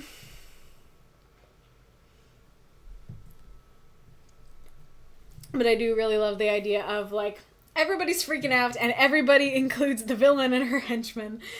And, oh, there's the timer. I'm gonna go over. Everybody's freaking out, and then suddenly it disappears. I think that's very cool. I very exciting and fun. I like that a lot. I do think "that was quick" is a little too vague. Because as much as I love the line about this, I don't feel like it leaves a strong enough impression for you to be able to connect, oh, you did a spell. You fixed it. That was quick. And I could be wrong, and let me know in the chat if I am wrong. But I think that saying something like, oh, I didn't hear you cast. Like, I don't know exactly how magic, especially her magic, works in this world, and so maybe it is silent. But just something that would happen to convey, hey, a spell was done, I think would be a better thing to mention, like, oh, I didn't hear you cast, and that would make it clear to the reader. Oh, he thinks that she did the spell, but she didn't. But I do like, you know, her reaction. It's like, oh yeah, we're good. And she's like, I didn't do that. And I love the soldiers just going into a panic and the simplicity of that. I think that's very fun. I love the image of just the villain and her henchman being like freaking out and going, find it quickly, go! Go, my henchman, find the jellyfish! And Jonathan's like, what is going on here? I love the use of the word trill here. Trill is such a perfect word, like immediately exudes cuteness. And I love that. And bobbing is a great word too. But I just love this image of it cheerfully glooping in the air. Really adorable. And then I think the ending is great. That is a question he had on his thing as the actual post as well. Did the ending work for you guys? Did it work open-ended? Personally, I think it did. I thought it was very cute and fun. Like, yeah, like the whole story is about them being terrified, and there is kind of a twist at the end. Maybe it's nice, or at least it's nice to Jonathan. And so, why is everyone afraid? Very, very cute. Like that a lot. Mark says, the story had a very comedic nature to it. Everyone's terrified of a jellyfish in a bag. That's inherently funny. And telling him not to poke it was also funny to me. I wouldn't say I was laughing throughout it, though. Very fair. So would you say you were more in, like, my zone where I was like, this is a fun idea. Very fun, very cute, very light, but I'm not laughing out loud? Or were you more more towards this side of, like, no. Like, this is just one step away from laughing out loud kind of thing. Lennox says, I didn't laugh, but the tone was very comedic, and I was smirking at all the soldiers keeping their distance from it. Okay, so yeah, you did have an actual external reaction of smirking. Nice. Well, honestly, I think we need to re-examine the scenario. This isn't really funny. Now, if Jonathan was wielding a cat like a gun and Gareth would be like, no, we're all deathly allergic, that's funnier. Because here, hold this makes me go, okay, the holder of the thing is the subject of the joke and nothing happens to Jonathan. Interesting. Can you tell me more about that? I'm very curious about that now. What made you think that it was Jonathan and not, the jellyfish in the bag? Hello? Woo? Kill it with fire! People do react to the ooh-woos like that sometimes.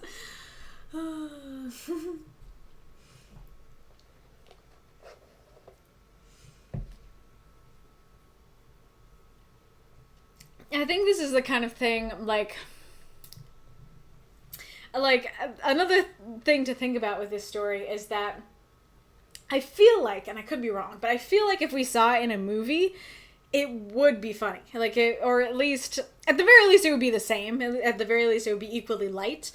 If not, it would be funny, because if Jonathan walks into the room and then you see known supervillain Kara's, hold this, go over there, don't move, and then he's like, okay, and walks in, and then he sees, we see everybody, all the henchmen, all these people in these, like, black skeleton armor, pressed up against the wall, looking terrified, and she is flipping through her notes and stuff like that, and Jonathan's like, what's the deal?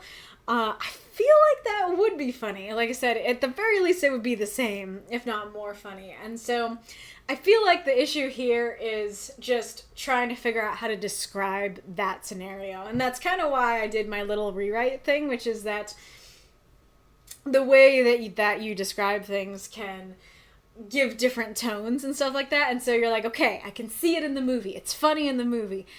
How do we get that funniness onto the page, kind of thing. It's an interesting conundrum. But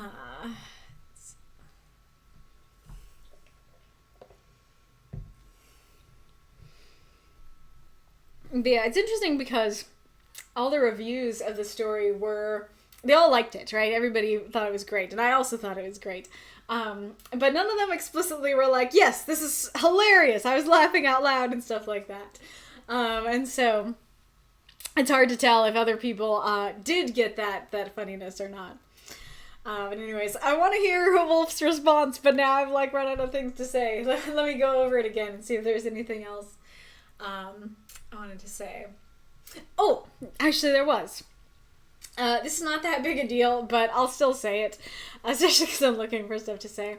There are a number of places where I was very close to tripping up each time I read it, because the phrasing was just a little different from what is natural. So I wish I had highlighted them all. Hold on a sec.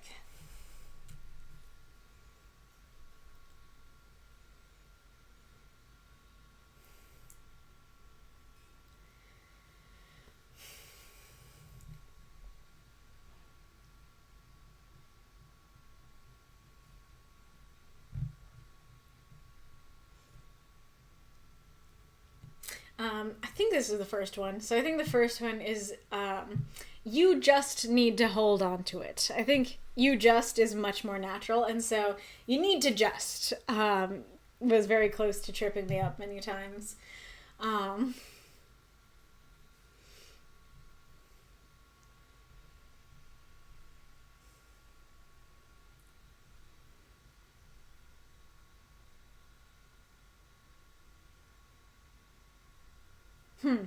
I'm certain that there were more. Dang.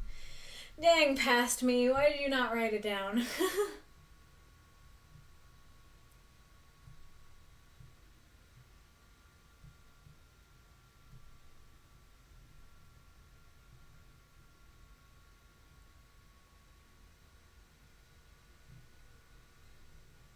I think Wolf has responded, so Wolf says, hold this as a classic setup to a punchline, but no punchline comes.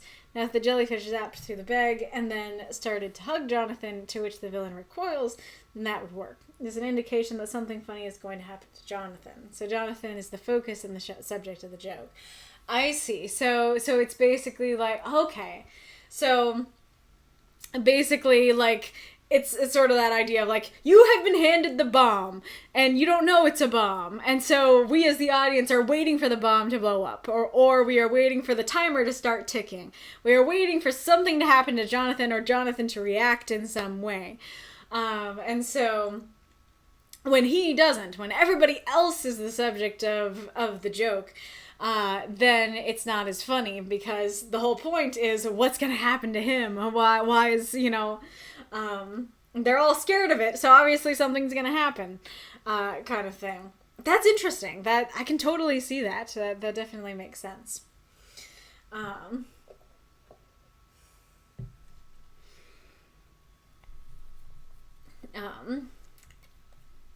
But anywho, this was a great story, Mako. I know you're very excited for this prompt, and I appreciate the support, and I'm glad that I got to read your story for it. Is that for the Akashic Records? Is that the summary of the Akashic Records? Oh yeah, that's mine. Okie dokie. Yeah, so the little summary here. A compendium of all universal events, thoughts, words, emotions, and intent ever to have occurred in the past, present, or future in terms of all entities and life forms, not just human. That's way more intense than I remembered. But yes, so there's your definition. Alrighty. Let us go on. Lilladyeva, if you are here, don't hesitate to ask any questions you might have. I should go look if you had questions on the actual story. Oh, I see. I sent it just as the internet went out. Gotcha. All right. Loggerhead by Lilladyeva. With a stroke of her powerful flippers, Sasha speeds through the water of the Gulf of Mexico. The water is warm, and the sun is hot when she comes up for air. She's very beautiful, with her powerful jaws and heart-shaped shell. Yet she is not yet looking to mate. It will be a good decade before she is ready to lay eggs. For now, she is young and hungry. Through the clear tropical waters, Sasha searches for food. Her dim eyes spot it in the water, floating lazily up ahead, listless and unaware. A jellyfish. It does not swim. It merely hangs limply, drifting with the tide. Sasha is quick, quicker than the jellyfish. With a push from her flippers, she speeds forward and snaps it up in her jaws. It is strange. She's eaten many jellyfish, and this one does not taste quite right. The texture feels all wrong against her tongue. Normally, jellyfish fall apart when you eat them, bits of them disintegrating with each bite. This one is tough and stays together, forcing her to swallow it whole. Even stranger still is its lack of venom.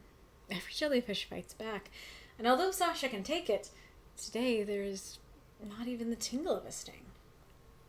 It is not long after that Sasha finds she cannot swim. She floats at the top of the ocean and struggles to dive beneath the waves. No matter how hard she tries, she cannot sink. When the humans come in their boats, she thinks she's done for, but they merely pick her up and take her with them. They care for her and feed her, as she cannot do it herself. Looks like she ate a plastic bag, one researcher says, some weeks later after she has defecated the still intact remains of a Walmart shopping bag. Must have thought it was a jellyfish. She will recover now. Hopefully it doesn't happen again. Sasha is saved for now. But there are other turtles and other bags, and the future is uncertain. Throw up those moths and monsters. Cheer for the story if you loved it. Oh no, why you do this? Thank you for the cheer. Actually, apparently jellyfish are somewhat crunchy. Source. Thank you for the cheer, Death said. Very much appreciated. Alrighty-roo. So, my question for you guys in the chat is, did you guys realize that it was a turtle? And when did you realize it was a turtle? Because everyone I have talked to has said, I didn't realize it was the turtle at first, including myself. Because even though, like, it says flippers, I was, like, thinking, okay, we're in the perspective of a jellyfish. And I think it's when I got to the eggs, I was like, I think this is a turtle. I think when I got to shell, I was like, okay, maybe like a crab or something. And then I got to eggs, and I was like, and I don't know if crabs lay eggs, maybe they do. But when I got to that, I was like, turtles, they have like this cycle, and they go, lay eggs on the shore, so maybe it's a turtle. And it does say loggerhead, which I believe is the type of turtle. I was going to look it up and forgot. But even with that, which is a great clue, it's not quite enough. And it's interesting because you do have clues. And so I am curious. I wish I better knew why everyone I've talked to, and myself included, didn't fully connect this is a turtle at first. Because this is clue 1, clue 2, clue 3, she needs air, clue 4, clue 5, clue 6. So you do have a ton of clues, and so I'm curious what, like I said, I'm curious what tips you guys off, oh, hey, this is a turtle, because that could help, figure out, where the issue might lie. But it also could be the fact that, okay, like, maybe not everybody's gonna connect the title right away. Okay, lots of fish have flippers. Lots of fish are in the Gulf of Mexico. Okay, like lots of different sea creatures have jaws. Not just turtles have shells. Not just turtles mate. Not just turtles lay eggs. So I guess, now that I'm, pretty. Wolf posted a picture of a loggerhead. But so I guess that's, now that I'm saying that out loud, I think that's probably it. I think it's the fact that the clues aren't specific enough. That they're great clues, but other than loggerhead, the clues aren't specific to a turtle. That's probably what it is. But yes, so I do like the... Just looking at my comments. Double yet! I guess I'll say that. But yeah, it says, yet she's not yet looking to mate. I do think that line would be a little less clunky without the extra yet. Oh, there's an ad.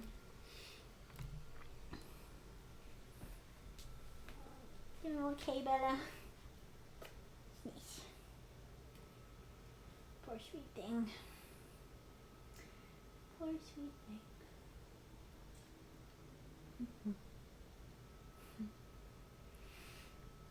Crush from Finding Nemo's a loggerhead. That's cool.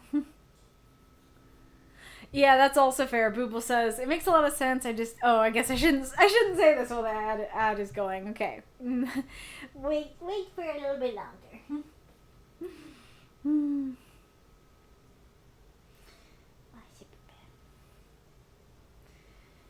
doing okay.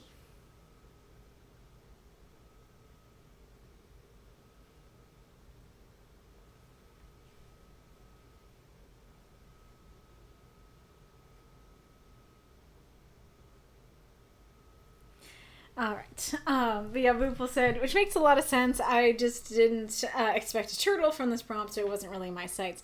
So yeah, that can be another reason where it's like maybe we could have got turtle for if it was for like only a shadow, but because we are primed for looking for jellyfish, then we didn't think about that. That totally would make sense.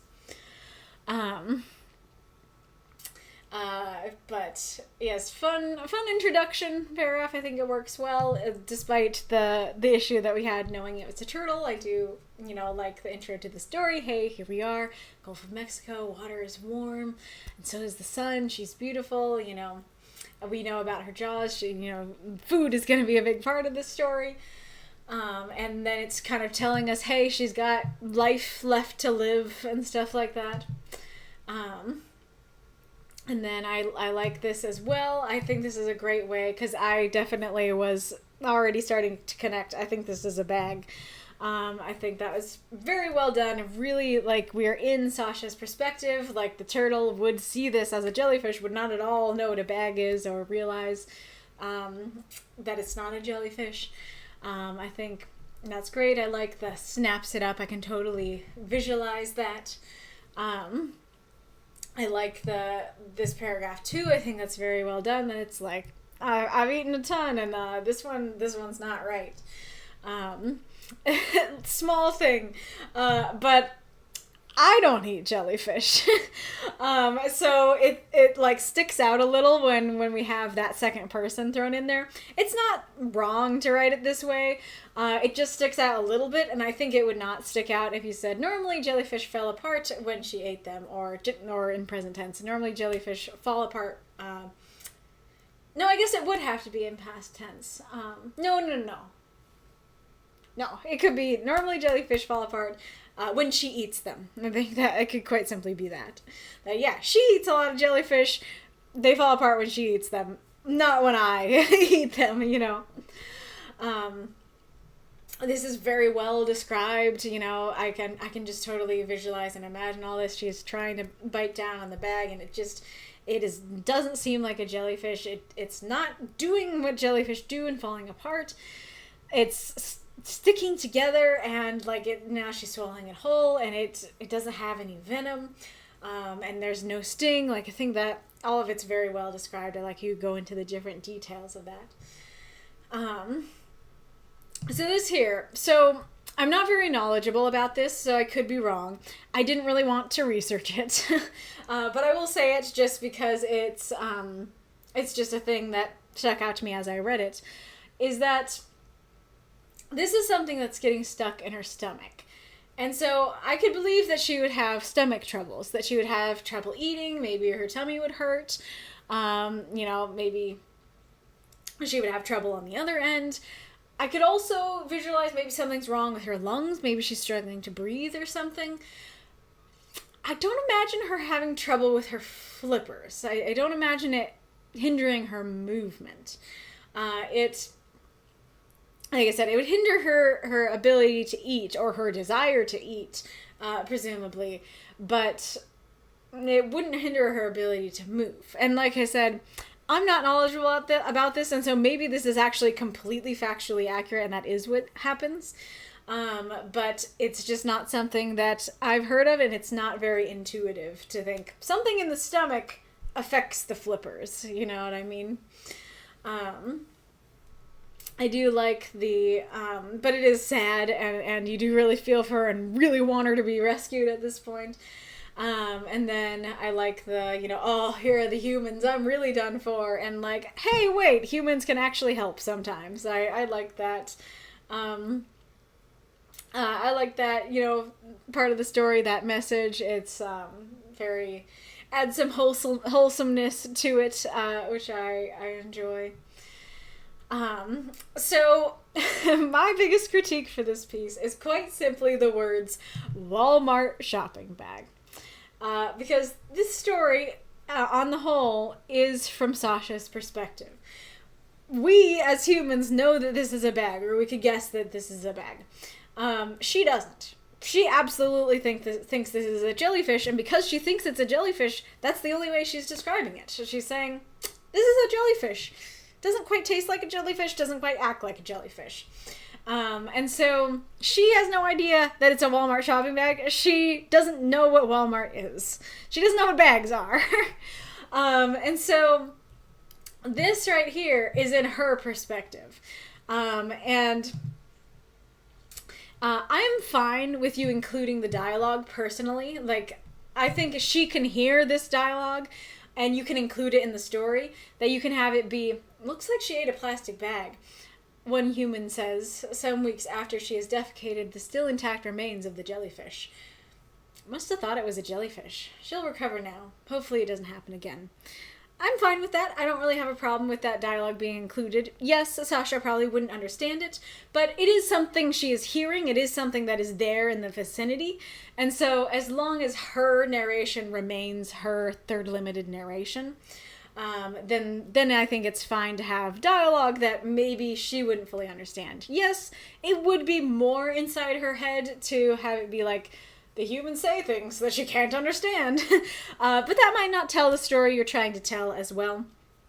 And so I do think that staying in her perspective helps. The other thing you could do is you could put a break that it can be, okay, all of this is in her perspective. Now this is from the human's perspective. I think that could work. It just does not work for me to have it be Sasha's perspective, and very well done in Sasha's perspective, and then suddenly Sasha knows about a Walmart shopping bag in her narration. Like I said, even somebody saying this doesn't necessarily imply that she understands it. But this does, because it's all in her perspective. I am much more lenient on this line because I really like this line, and it's much more of a, here's the moral of the story. Here's, it's kind of basically like, here's the story from Sasha's third limited perspective, and then we kind of zoom out, and here we have our, the person on the stage giving the moral and being like, Sasha is saved for now, but there are other turtles and other bags, and the future is uncertain. So that one kind of works for me. If it was not the last line, I don't think it would. But because it feels like, okay, hey, there's your moral at the end, I'm okay with that. What's I gonna say?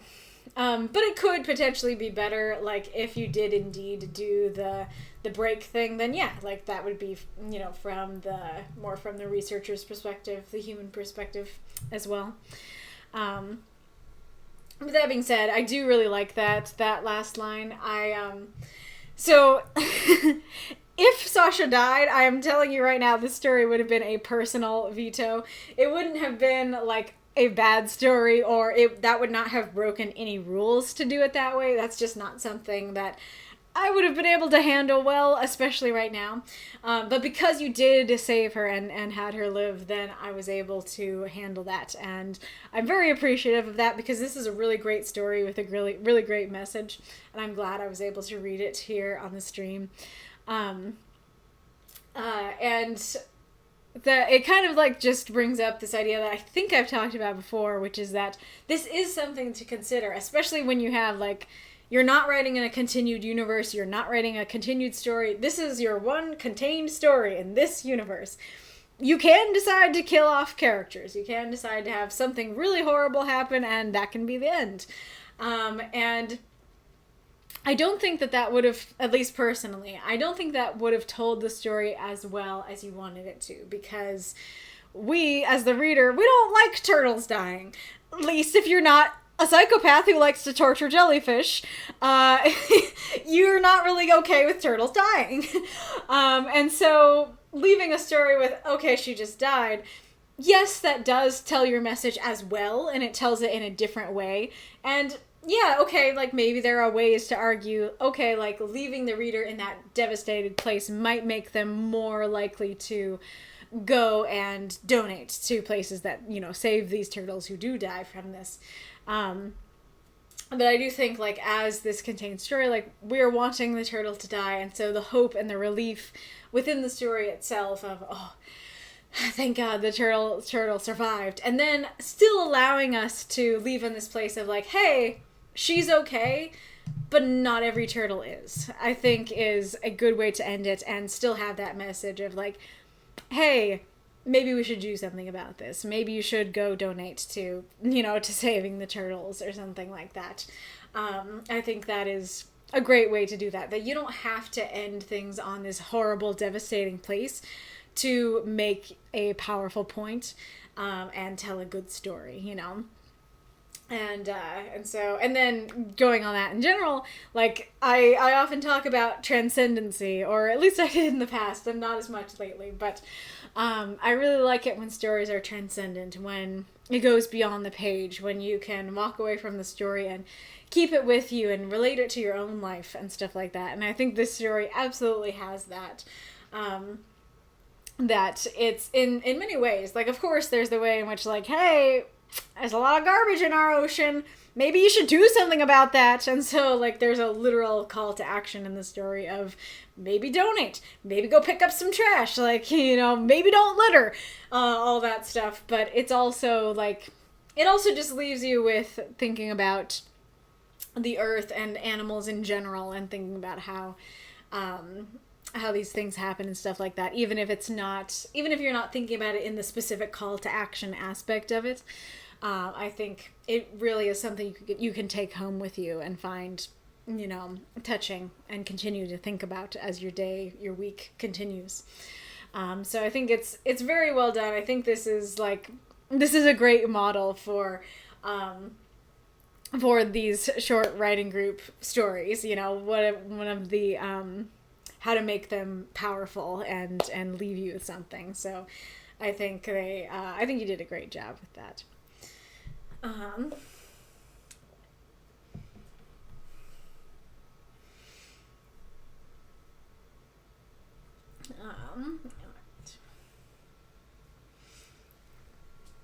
assuming that the jellyfish video you have here is about them being crunchy.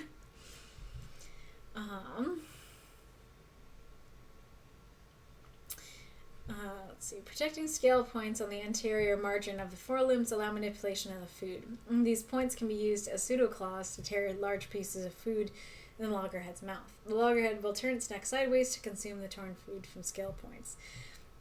I assume that's answering about why it would, like, stop her from swimming, but I still don't feel like I'm getting that answer. It's just saying, like, they use their flippers to try to feed themselves and stuff, but that's not saying, like, even if she can't feed herself, that's not saying she can't swim. That's just that it would just be if she can't feed herself, Yep. Definitely. The Pacific garbage patch is definitely something I was thinking about for sure. I think I saw all your cheers, but if I didn't, thank you for the cheers that said Magistrate Iron Lung and Marks. So Booble was very late till I realized it was a turtle. Ghoulish. I immediately knew it was a turtle because of Loggerhead. Mm-hmm.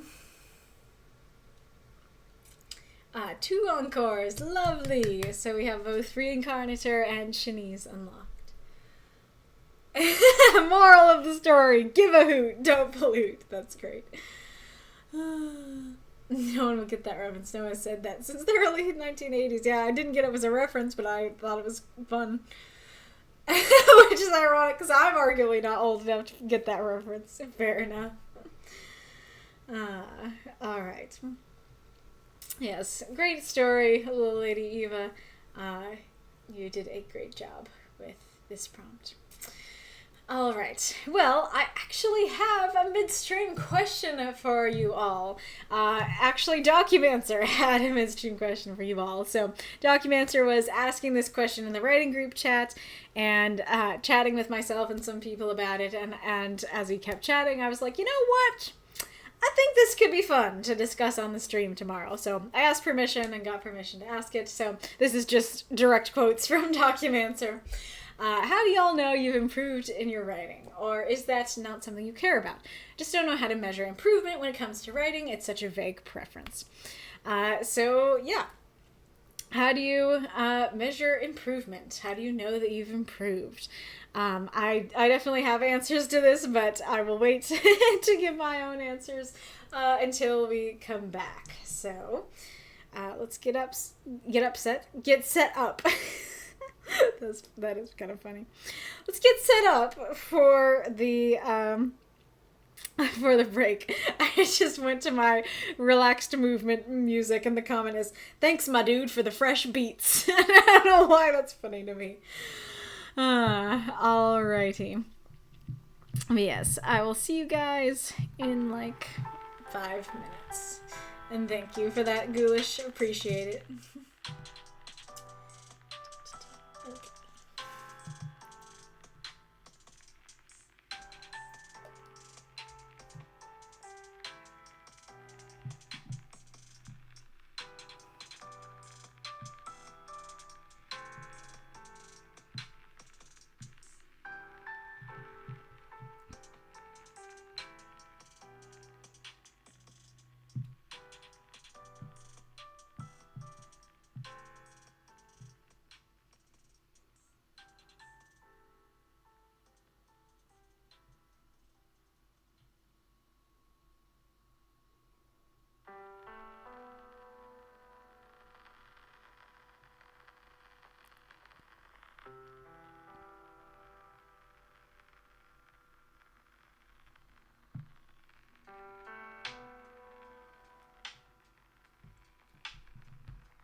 Perfect timing. Okay, hello everybody. Alrighty. In the not so private chat, MasaCur says, I think the one way I know I'm making some improvement is looking back on older stories. I do have a library of them around. Some are very old, but I can see where I would have tried something different in what I wrote. And some of the errors in my older stories seem really obvious to me. I think the biggest reason for my improvement is because I'm willing to put my stories out there. I've initially been afraid to do so, and having others read my stuff is the biggest insight into what I can try to improve going forward.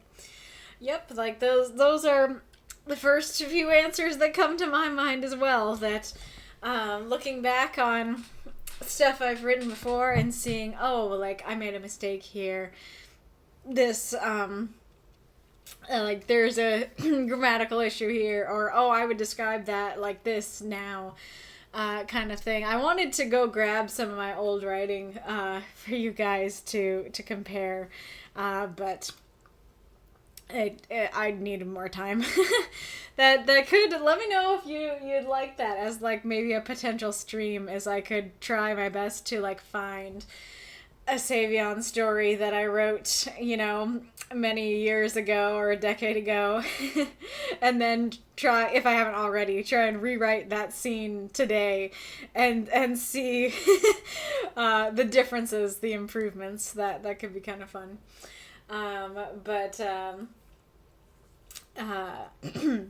But yeah, so looking back on your old writing and you being able to see the issues with it is definitely part of it. And I think a lot of people look back on their old writing and they cringe into oblivion. You know, they're like, oh, that was horrible.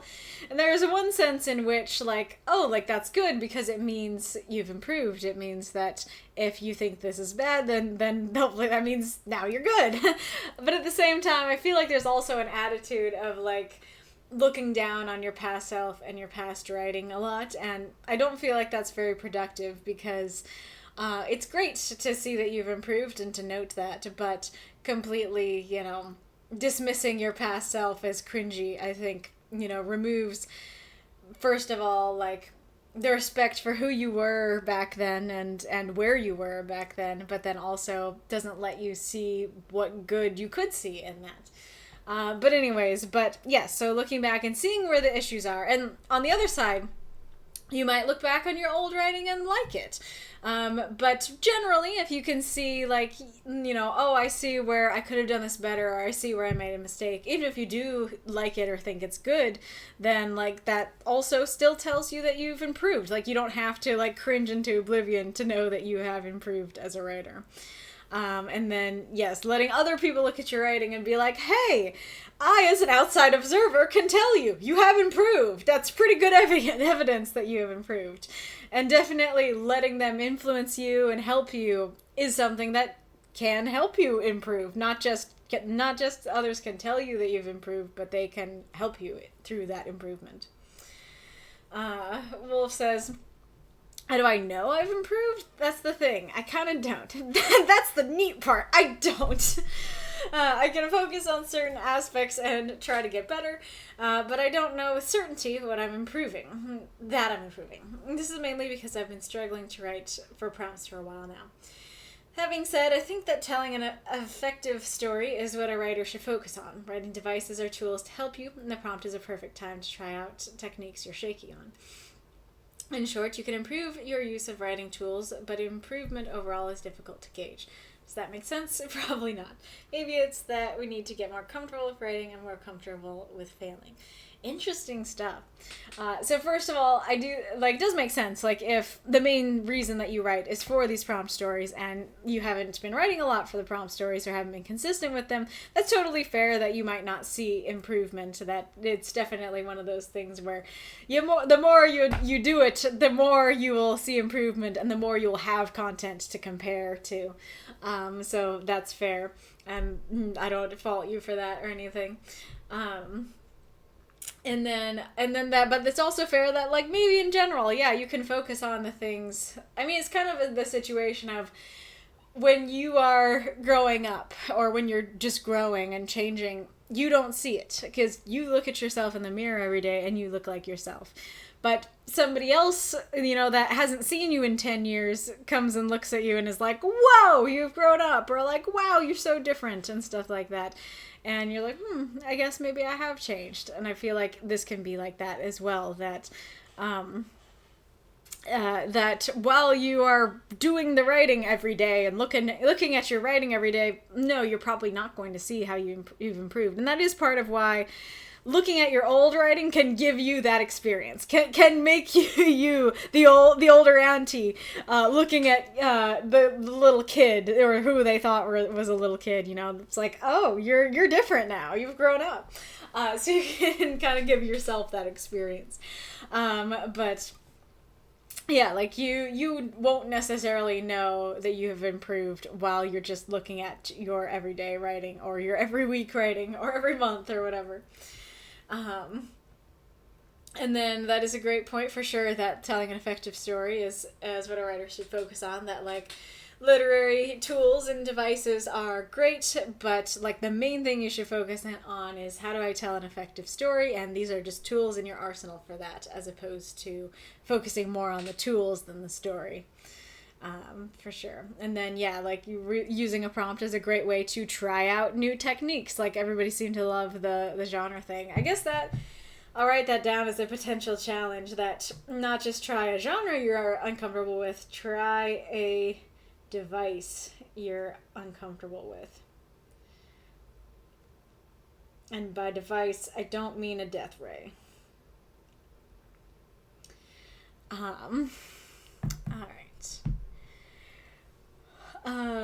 And then, like, yeah, I guess with the tools and stuff, like, that might be something that's a little bit easier to see yourself, because, like, with any tool, like, you use it the first time and you're shaky, you don't know what you're doing, but the more you use it, you're like, I'm comfortable with this tool now. And so, yeah, you might be able to see, oh, I tried this tool and I was uncomfortable, but now I'm comfortable with using this writing tool. And that's also fair, that getting comfortable with failing is what will help us improve, for sure. All right.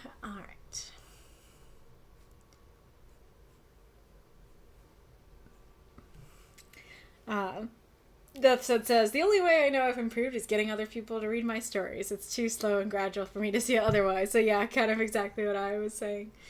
Mark says, one way I'd say that I know I've improved is that when I read my older stuff, I can see what I would change, which means I'm better now than I was then. That's the obvious one. I'd also say that I just feel better about my writing the more I do it, because I'm getting input on how to make it better so I don't make the same mistakes. I ask myself questions as I edit that are new. That's a great point, too, that it's not just other people saying it's better, it's also you being like, I'm comfortable with this, and that could be... It kind of depends on who you are as a person, because there are different types of people, and certain people, like myself, as like, you'll notice when I mean, I guess it's more complicated with me, but I'll just say, like, certain people are more likely to be satisfied than others, and so some people will kind of never be happy with their writing, and others will be. But that is something to consider within all of this, that it's like, are you more comfortable with your writing than you were yesterday? Do you feel like it's better? Do you feel more comfortable sharing it with people than you did before? Then that could be a good sign that you have made it better. Yeah, what I was just going to say about myself is that, like, in one sense, I am a perfectionist, and so when my stories come up on streams, I can see all the ways in which they could have been improved, or they could have issues, and so... Yeah, even if I'm happy with the story, I will still, like, talk about ways I could improve it. But at the same time, I do feel like I will still be satisfied with my stories. Like, I generally don't post my stories and go, I don't know if it's any good, but okay. Generally I'll be like, yes, I like this. I think this is good. I'm satisfied with it. I can see where there are potential issues to discuss, but I like it, and I think I did a good job, And I definitely do think that I wouldn't necessarily have that reaction in the past, or wouldn't have it as confidently or as strongly. So definitely something to consider. And there is another element to this, which there is a sense in which, yeah, bad writers can just be satisfied with mediocrity. Bad writers can be like, I have made the next masterpiece, and we're like, what's this, bro? I don't know about that.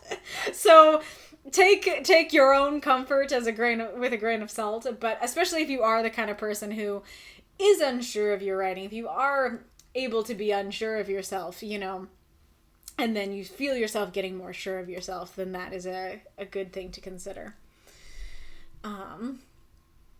Booble, as short as I can, since my first was too long. I know I've improved because of what I've been struggling on.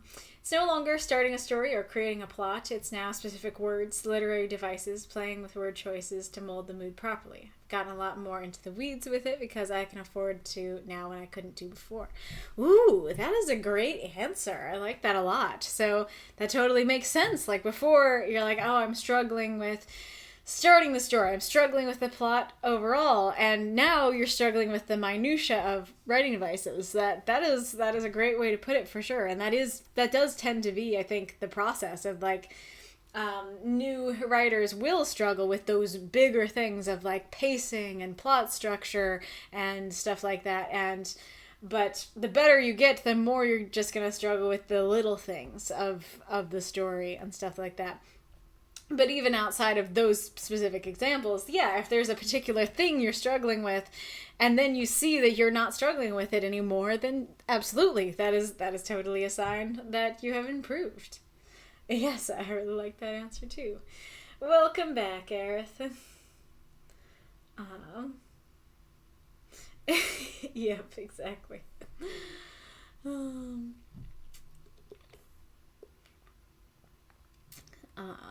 Hello, Arachnar. Glad you liked the question. You can still feel free to answer it. I will still read it, but I think I will be moving on. But thank you so much for submitting, Documancer. This is a lovely question. All right. It's pretty early. I guess I don't need to set a timer. All right. Yes, Master. By Reinkarnitor. It was cold, but Fiona did not feel any of it. She felt nothing much anymore. She stood in a cellar, a woman tied up in front of her. Tonight was the night she finally had to do what her master told her. Otherwise, his patience would run out. And still... No, I don't want to. I don't want to do this, the young vampire cried. It's not like you have any choice in the matter, the voice responded, belonging to a tall, looming figure which stood in a corner, taking it all in with red, glowing eyes. You either finally drink, or I'll take matters in my own hands. And you as well. Fiona could not breathe heavily. She could not sweat in fear. She could not showcase anything to express the terror she felt at those words. This man, her master, he made her one of his kind, a vampire. Why? Why me, of all people? Because I could. Because I think it'll be fun to raise you as a huntress. Up till now, you lived solely off my blood. Rather, the blood I drank myself. Now, drink pure human blood already. Do it! Fiona shuddered, the thought being incredibly repulsing to her. I don't want to. Wrong answer! The man's voice boomed and his red eyes sparkled. Fiona felt her mind getting hazy, her body getting slack. Drink! Yes, master, she said, her voice silent and empty. No. She tried to stop herself, but her body started moving towards the woman. She sank her teeth into her neck, drinking every last drop of her blood before letting the woman fall lifelessly to the side. Come, her master commanded, and once again her body moved without her consent, stopping before him. Yes, master, she whispered, despite her tries to resist. He pat her head and grinned. Good girl. I'll see to it that one day I won't have to guide you any more. Fiona was unable to move away, unable to protest, even though she tried so hard. She looked at him, only able to say one thing. Yes, Master.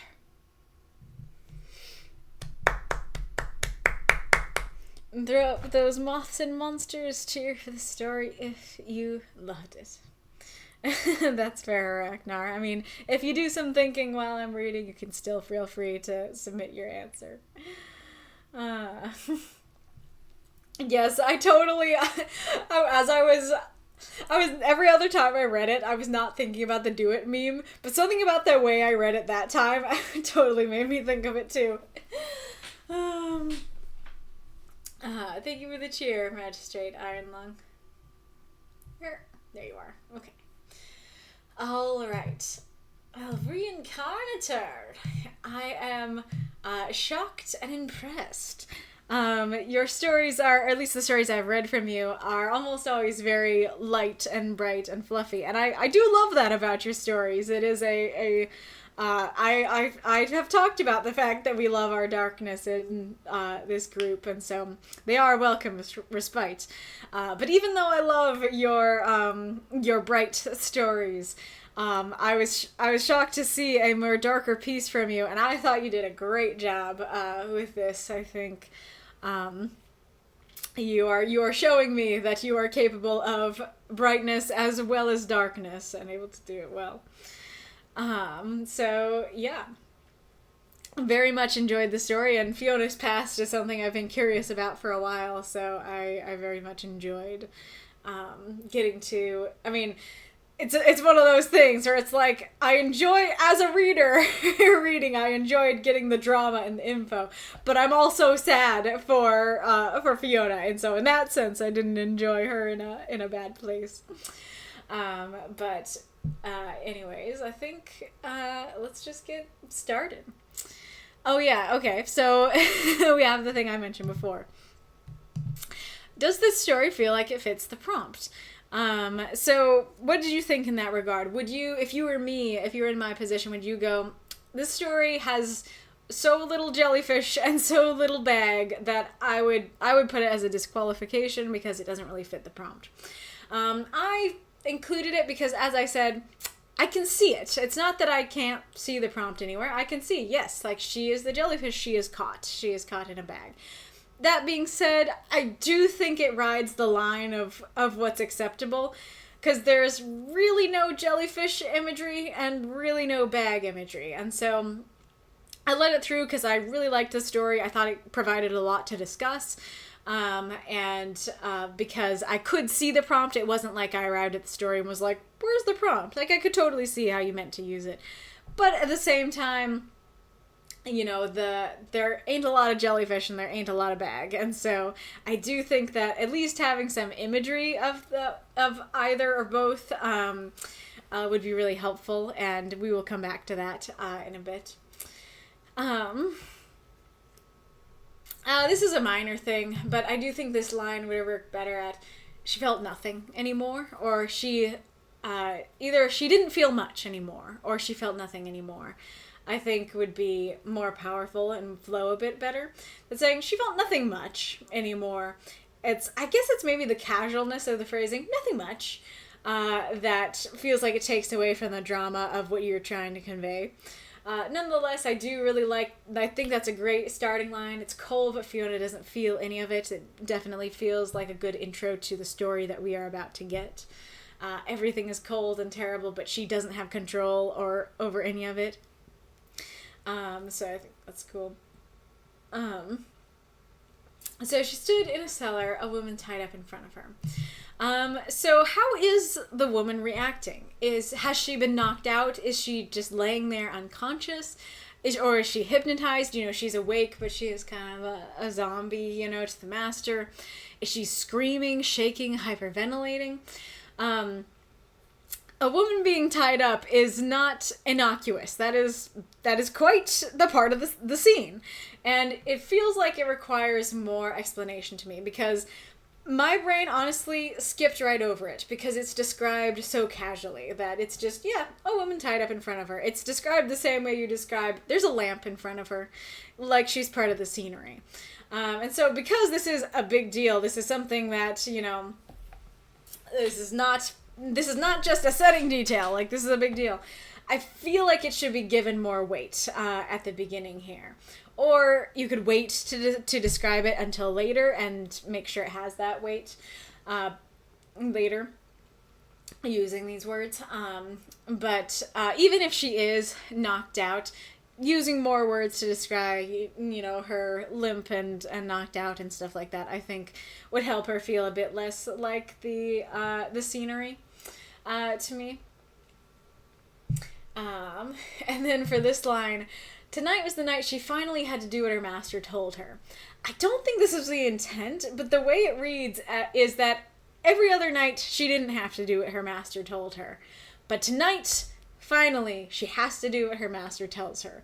And so that's a bit of an odd phrasing. It feels like we talk about, let's see,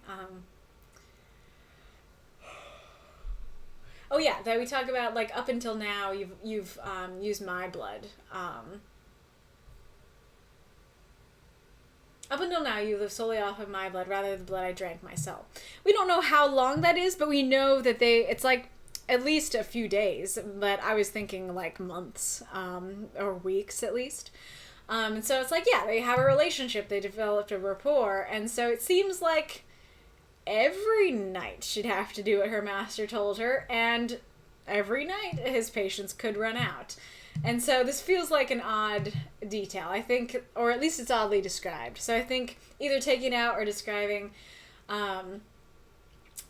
you know, so maybe something about, like, she's looking at the woman and she's going and she's getting scared and she's like, she knew what her master would ask of her and she knew she would have to do it. I think that would be a good way to describe that it doesn't imply every other night she didn't have to do it, but it's just like, yeah, she knew what he was going to ask and she knew she wouldn't be able to refuse, that kind of thing.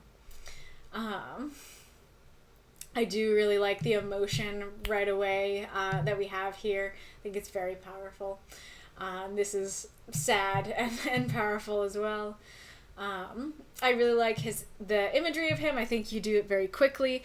Granted, if there's a place to remove words, and we're going to get to that, I do think that removing some of his description would be a worthy thing to remove, but setting that aside for a bit, I do like your description. I do think it's very quick, doesn't take up too much of the story, and just adds to my imagination. For this here, I think that you either finally drink or I'll take matters in my own hands, and you. Or you either finally drink or I'll take matters in my own hands, as well as you.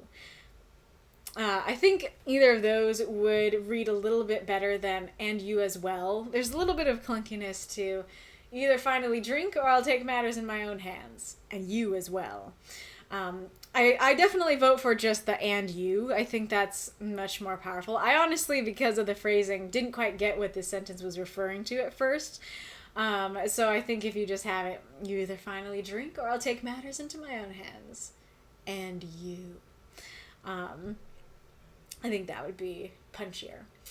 But all that being said, I do like the ickiness of that. I do think that's very, very well done. Idea of like, yeah, I'll take matters into my own hands. I will also take you into my own hands. And we don't really know exactly what he's going to do to her, but we know it's not good. And so I think that's well done. Okay, so this line here, this is interesting. So this goes along with a critique that I will often have, but this is a little different this time. So Fiona could not breathe heavily. She could not sweat in fear. She could not showcase anything to express the terror she felt at those words. So this is an issue I talked about before, which is that I don't advise describing what's not there. Because when you are telling a story, especially in this form as opposed to like a movie or something, you are trying to excite the reader's imagination. Each line, you're trying to get your reader to imagine something. Or at least that's how it is for me with a strong imagination. And so, when you say, Fiona could not breathe heavily, I am not imagining nothing there. I'm not imagining the knot. I am imagining her breathing heavily, because you've just given my brain an image to think about, something to imagine, something to hold on to. It's very similar to this idea of the like, I want to say experiment, but I don't know if that's the right word, which is like, now, don't think about a white bear. What did you all just think about? You all thought about a white bear, you know? So that doesn't stop people's imaginations. And so same thing here, that it's like, she could not breathe heavily. Well, that not doesn't stop me from imagining the image that you just gave my brain, breathing heavily. And so with any story, not just in this case, I definitely don't recommend describing what isn't there, because you have just given your reader something to imagine, and so they're going to imagine that, but that's explicitly what they're not supposed to be imagining, because it's not what's happening. And so it works against you. I do think, however, that this one works better than most. It works better than most because this is about the fact that Fiona is terrified by the fact that she can't have these human reactions. She wants to react in a human way, but she can't. And so I do think that this works better than most of the cases of this, but I also still think it doesn't really work. And part of the reason is quite simply that you don't describe what is there. I do think that if you said all these things, but then after that described, okay, she couldn't breathe heavily, she can't sweat, she can't express her terror. So what does she do? What is happening? What am I supposed to be imagining? And so as long as you give me what I am supposed to be imagining, then I think that would work. But I realized as I was practicing and thinking about this comment, that I actually have written, I remembered I wrote something similar to this in the past. Because for my Vampire the Masquerade game, there was this really, like, powerful scene that happened to my character, and so I decided to write it out. Unfortunately, I never finished, but I wrote out at least part of it. And so I did, let's see if I can quickly get it up, because I had it up earlier. Okay, it stayed. It stayed on my computer, so... let's see. Oh no, now I've lost my place.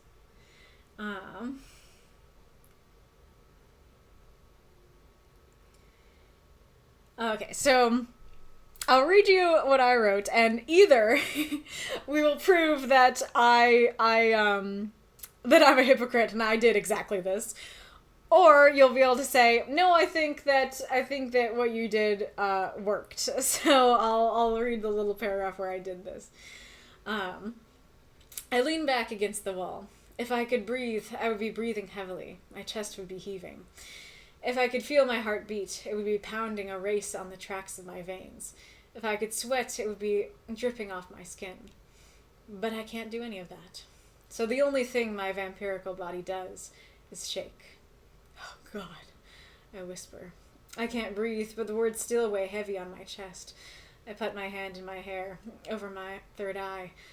What's happening to me? So I'm curious, what is the verdict now that you read that? Do you think that my version of doing that worked, or do you think I committed exactly the same sin that I am condemning here? Thank you for the warning, Arith. I'm glad they don't seem to have come quite yet.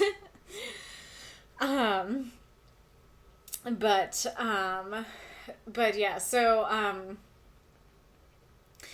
anyways, so in my version of things, I did describe what is there. I did describe that he's shaking. I did describe that like the words weigh heavy on his chest and stuff like that. But the other thing that I think there's the ad. There's the ad. And there's the cat. Now much closer. Now much closer. Oh, kitty. Stretch. Stretch goes the kitty. So cute. Oh, you purring. Purring.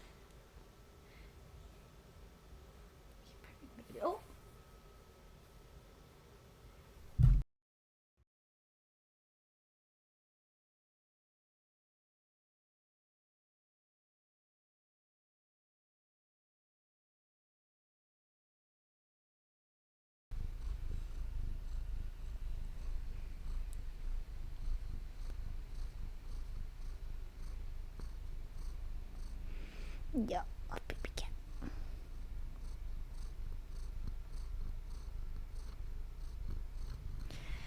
All right. Oh, the kitty. Oh, the kitty. Can you still hear me okay? It gave me a little notification, but because let me pause. But anyway, so the other... what that was. The other thing that I seen that Yi is... you can still hear me, so good. The other thing that I think is really interesting is I think if you described it as she wanted to hyperventilate, but she couldn't because she didn't breathe anymore, I think that would actually work because it's not describing something that isn't there. It's describing the wanting. Like, even though it's something that's, yeah, the breath isn't there, you're not describing, oh, she's not doing this.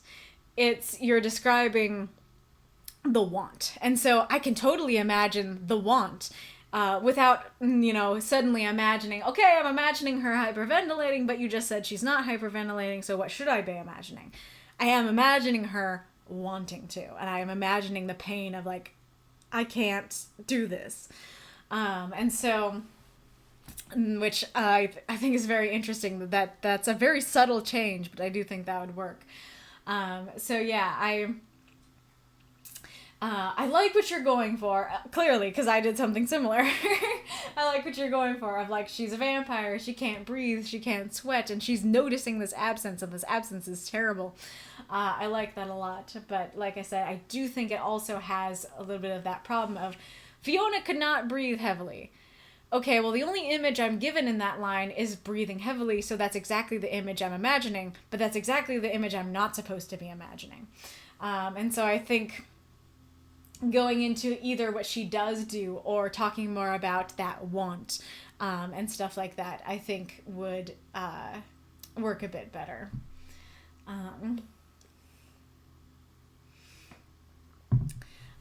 And then for the next line, why me of all people?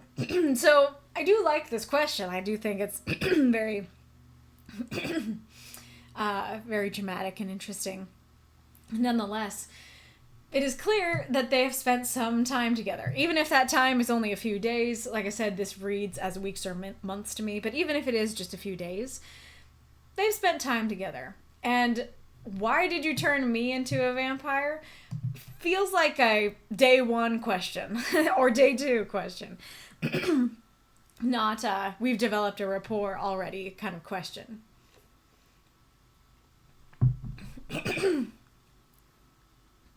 And so it reads very odd to me to go from, no, I don't want to do this, to her next line being, why me of all people?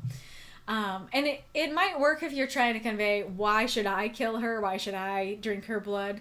But I don't think, from his response, I don't think that's the case. And if that was what you intended, it wasn't quite clear.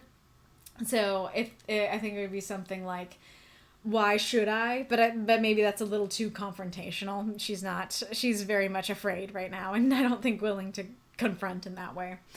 But yeah, so I do think, as I'm going to say in a bit, that I do think that there's other places where you could have used some words, and so I think this would be a worthy thing to remove, because you could honestly take all of this out, and then just go, like, oh, I can't believe, like, he made her one of his kind, a vampire. And then he goes, up until now, you've lived solely off of my blood. Because, yeah, that's the situation at hand. Up until now, you've lived off my blood.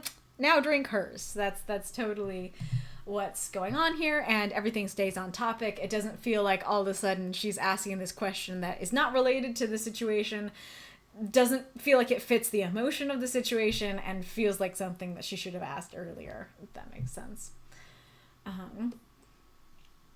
I do really like this idea. Like, I can totally think of that for, the vampires. Like, they, in some lore, they drink blood because they have to replenish their own blood. That seems to be what's going on here.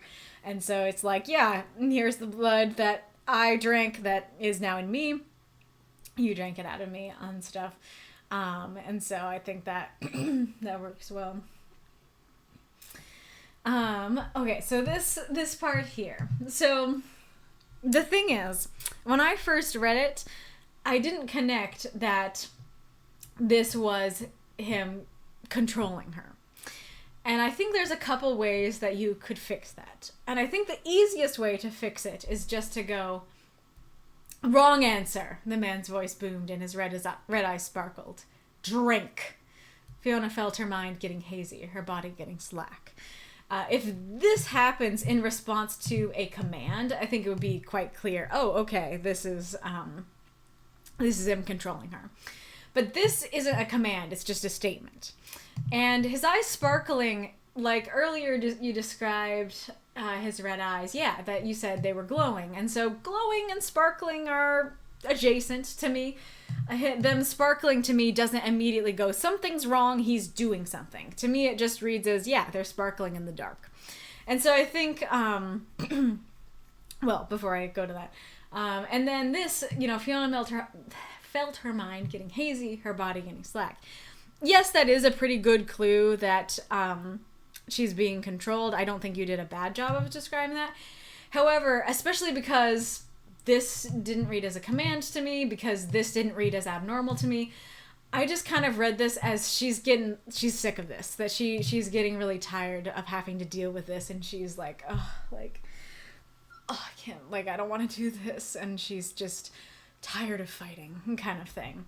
And so, like I said, if this happens in response to a command, then I would go, aha, that happened in response to a command. It's not just generally she's tired of what's going on here. But I'm guessing that you wanted to convey that it's not just a command that it comes from, that he can just control her whenever he wants. He doesn't even have to say some sort of command word. So if you wanted to keep that, then I think really sticking your thumb on she is being controlled and describing that more directly and removing the vagueness would help in that case. So if you describe something like the man's voice boomed and his red eyes were like lasers, using a stronger image of laser instead of sparkled, I think I'd go, something's wrong here. Or his eyes seem to penetrate her soul, or something like that. That is something that people will say about normal eyes, so even that could potentially not work, but it would be, stronger than just sparkling. And then I did write something down. So Fiona felt her mind getting hazy as if his words penetrated her soul. Her body became weaker and moved of its own accord. Yes, master, she heard herself say. I think that would be clearer, that saying hey, it's not just her mind getting hazy and we don't have that, it's not just her mind getting hazy and we're left to wonder, is it something he did or is she just feeling tired? It's his words are doing this.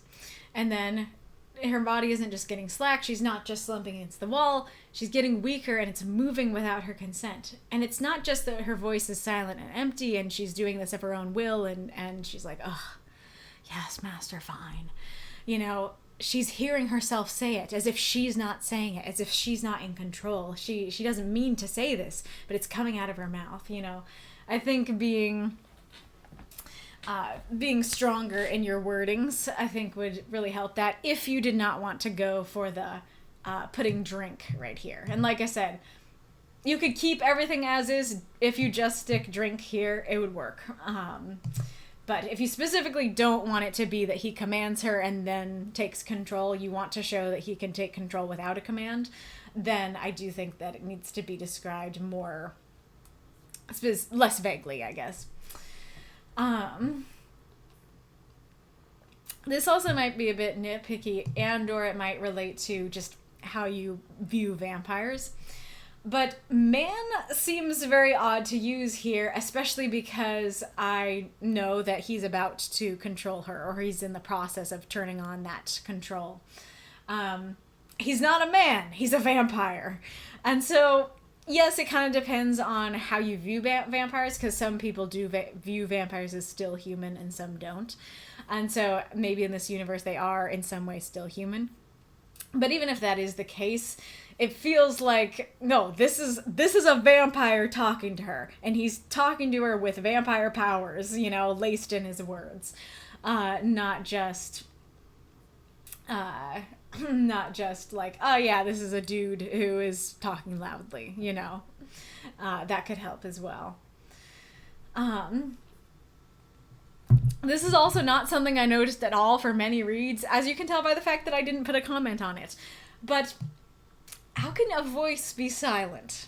If she is genuinely saying this out loud, it's not silent. It could be quiet, but it's not going to be silent. I also think for this line here, I do really like that. I really love the emotion in pretty much all of her lines. I think that works very well. But I do think the quotations are a bit confusing here. Now, I'll commend you for using single quotes, because if you had used double quotes, if you had used this, I would have critiqued that really heavily.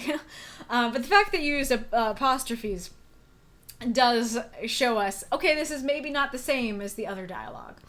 That being said, it did still read as dialogue to me when I first read it, and I was like, she can't control herself. Why is she talking? Like, how is she able to still talk?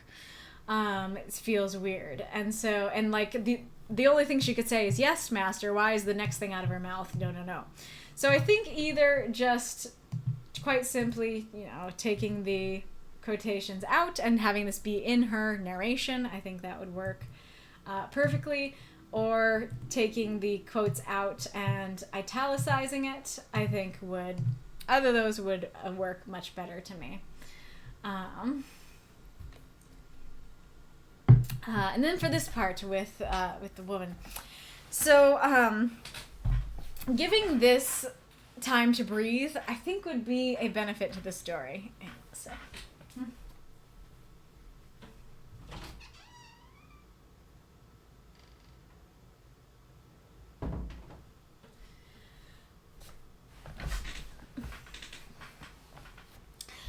So this part doesn't feel like it has a lot of time to breathe. So she tried to stop herself, but her body started moving towards the woman. She sank her teeth into her neck, drinking every last drop of her blood before letting the woman fall lifelessly to the side. Teeth into neck, every last drop is gone, she's lifelessly to the side. Those three things seem to be happening bing, bang, boom, right next to each other. We don't get any reactions from Fiona about that. And this is the titular scene. This is the thing that, like, she has been fighting against. This is the thing that she doesn't want to do. And so having it be like, teeth into neck, every last drop is gone, all right, lifelessly to the side, is very fast to me and doesn't seem to suit the story to me. And I think taking some words out of other places, like where the two places I suggested to give this time to breathe, would benefit the story a lot. And so here is just an example of how potentially I might write it. So, no. She tried to stop herself, but her body started moving towards the woman. She sank her teeth into her neck, unable to protest or beg forgiveness. A metallic taste stung her tongue, red flowing in warm tendrils down her gullet. She wanted to stop, but the intoxication of his words, paired with the heavenly taste, wouldn't let her. In a blink, she drank every last drop. In another, the woman fell lifelessly to the side.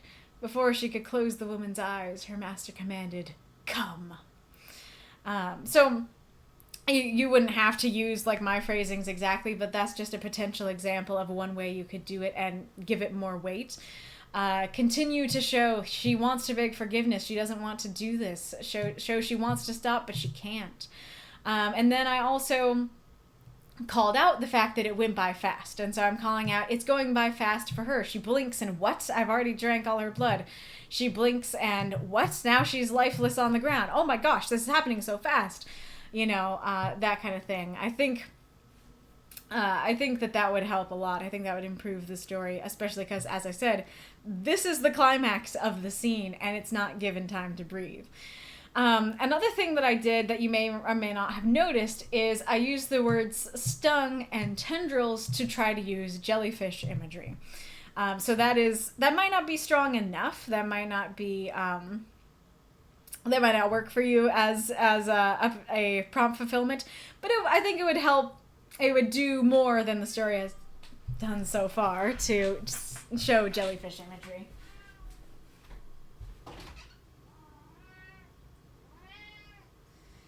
Another thing that you can do, instead of describing the blood in jellyfish imagery, is you can describe the woman in jellyfish imagery or bag imagery. I think using the woman with bag imagery would actually be perhaps the most powerful use of the prompt with this story. That she has become a blood bag. That instead of becoming this person with life, now she's just a lifeless bag. And you could even use that imagery, that letting her fall lifelessly to the side, like a bag. You could say something like that. What is it, baby? Come here. Come here. You little weirdo. Ugh, come here, you little weirdo. So yeah, like they both are jellyfish in bags, both Fiona and this woman, and describing one or both of them in jellyfish imagery, I think, would be really improve the story and it for this prompt.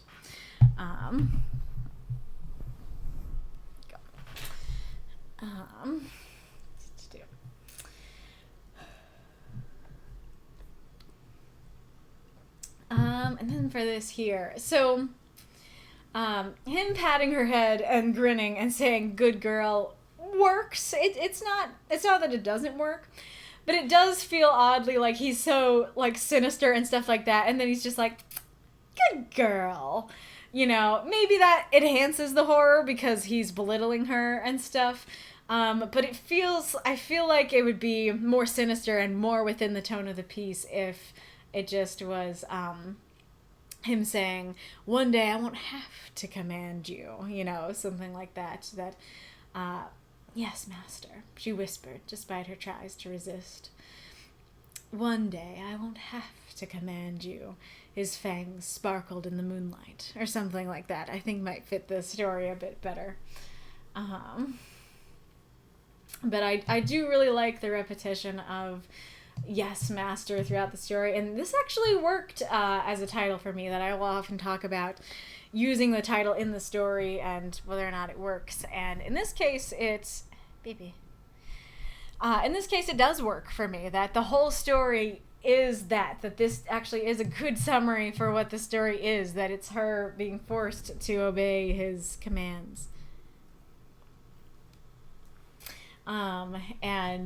And then ending on that is this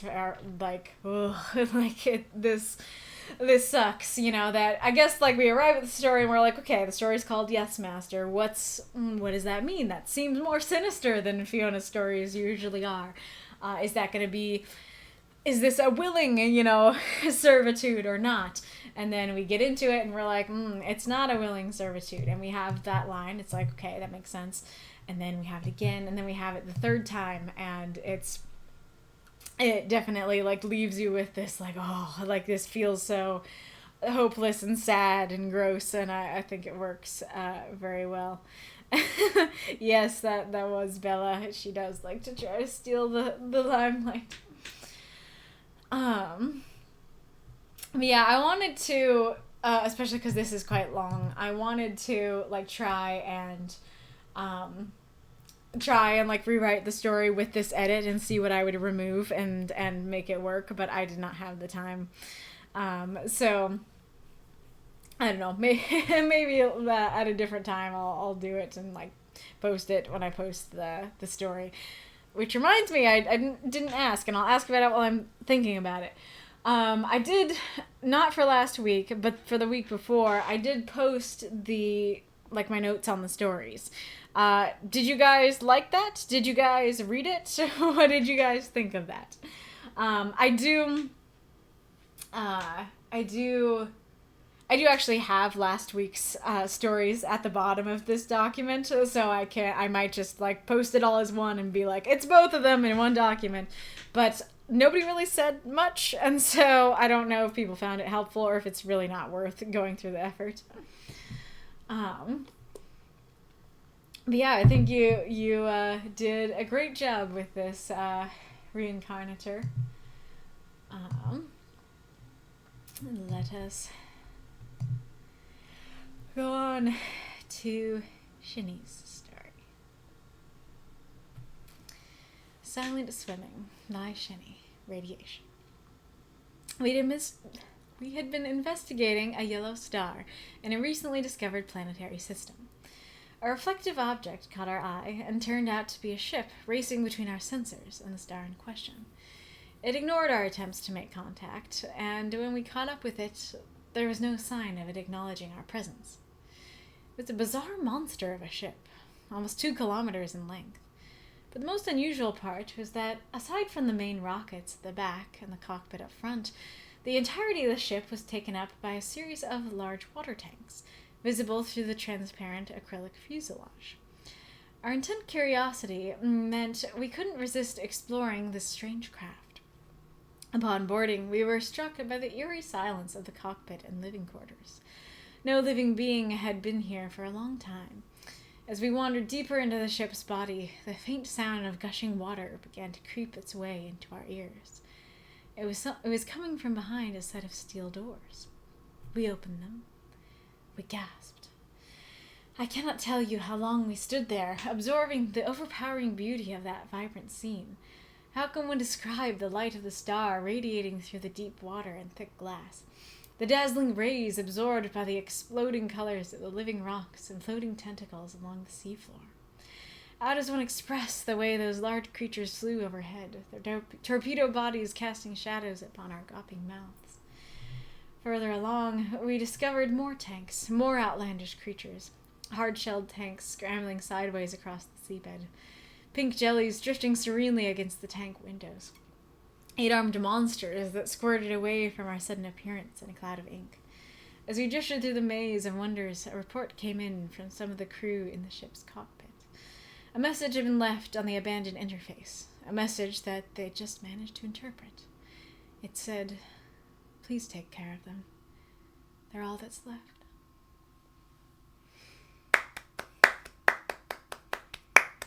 Those moths and monsters, cheer for this story if you loved it.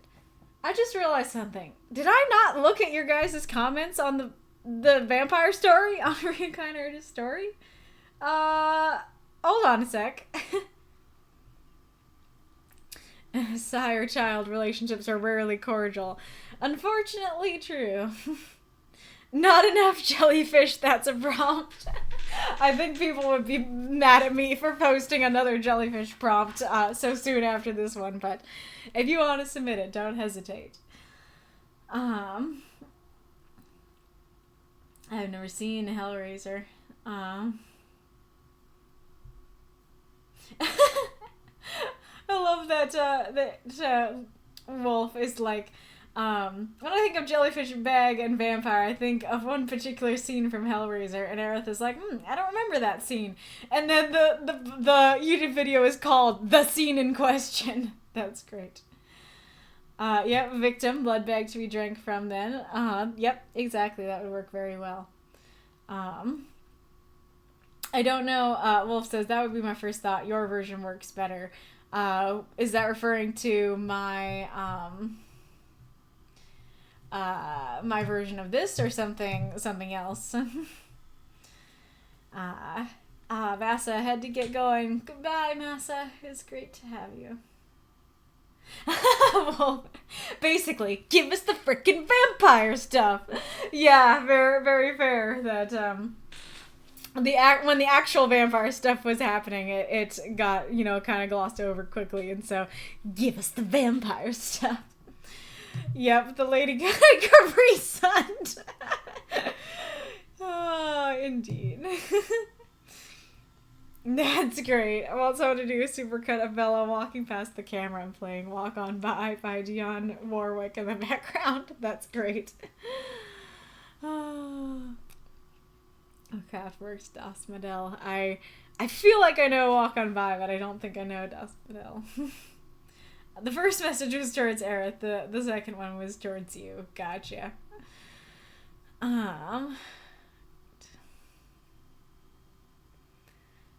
Yep, Jellyfish equals trapped in a bag. Fiona equals trapped in a metaphorical bag. Maybe her master's name is Bag. Just she's trapped by a bag.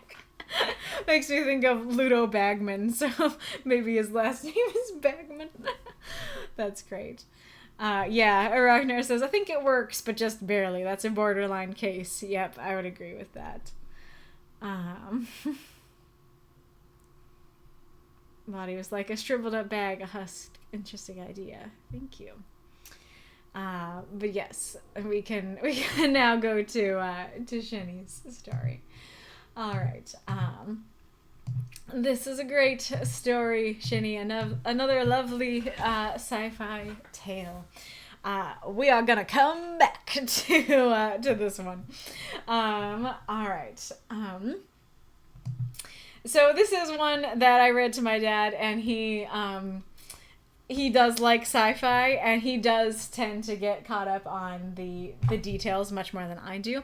So a few of these comments are going to be from him, but I did still want to share them, especially because they are from someone who is more familiar with sci-fi than I am.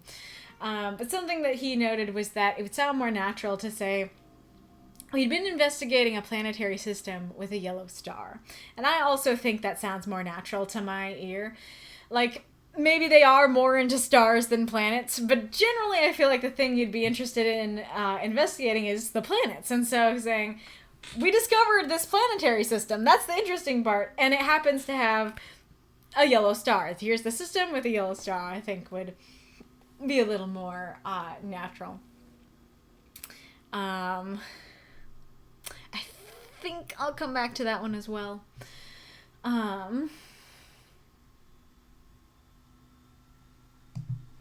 Something he was noting is that you wouldn't be able to see the ship with the naked eye. But as I was reading it this time, I don't think you were saying that they could see it from the naked eye because, yes, baby. It's reflective. So basically it's just, they just see a little spark. They see a little sparkle. And then they use their sensors to see it. So I think that one's okay. And then I might come back to those ones as well. So this is interesting because so when I got to our intense curiosity, it meant we couldn't resist exploring the strange craft. Upon boarding, we were struck by the eerie silence of the cockpit and living quarters. No living being had been here for a long time. When I got to this part, I was like, horror movie's about to start? No, thank you. Don't go in there. And if that was the intention, I think you did a great job with that. That I think that's a very cool subversion of expectations, because I've seen a lot of stories of, you know, people going on to ships or other things that are abandoned because they're curious, and then they all end up dying, you know, one by one, or all at once or whatever, but something bad is on there, and or like maybe they bring it back home. Terrible things happen when you go on abandoned ships. And so subverting that expectation and making it actually it's fine and it's benign and it's cool, I think is great and really fun, and I love that. But I will note that if that was not your intention, if you didn't want the reader to get that, like, oh, the horror movie's about to start vibe, then I think that you might, maybe it's just the topic in general, but I do think that there are other ways you could phrase it that are more benign than eerie silence and no living being had been here.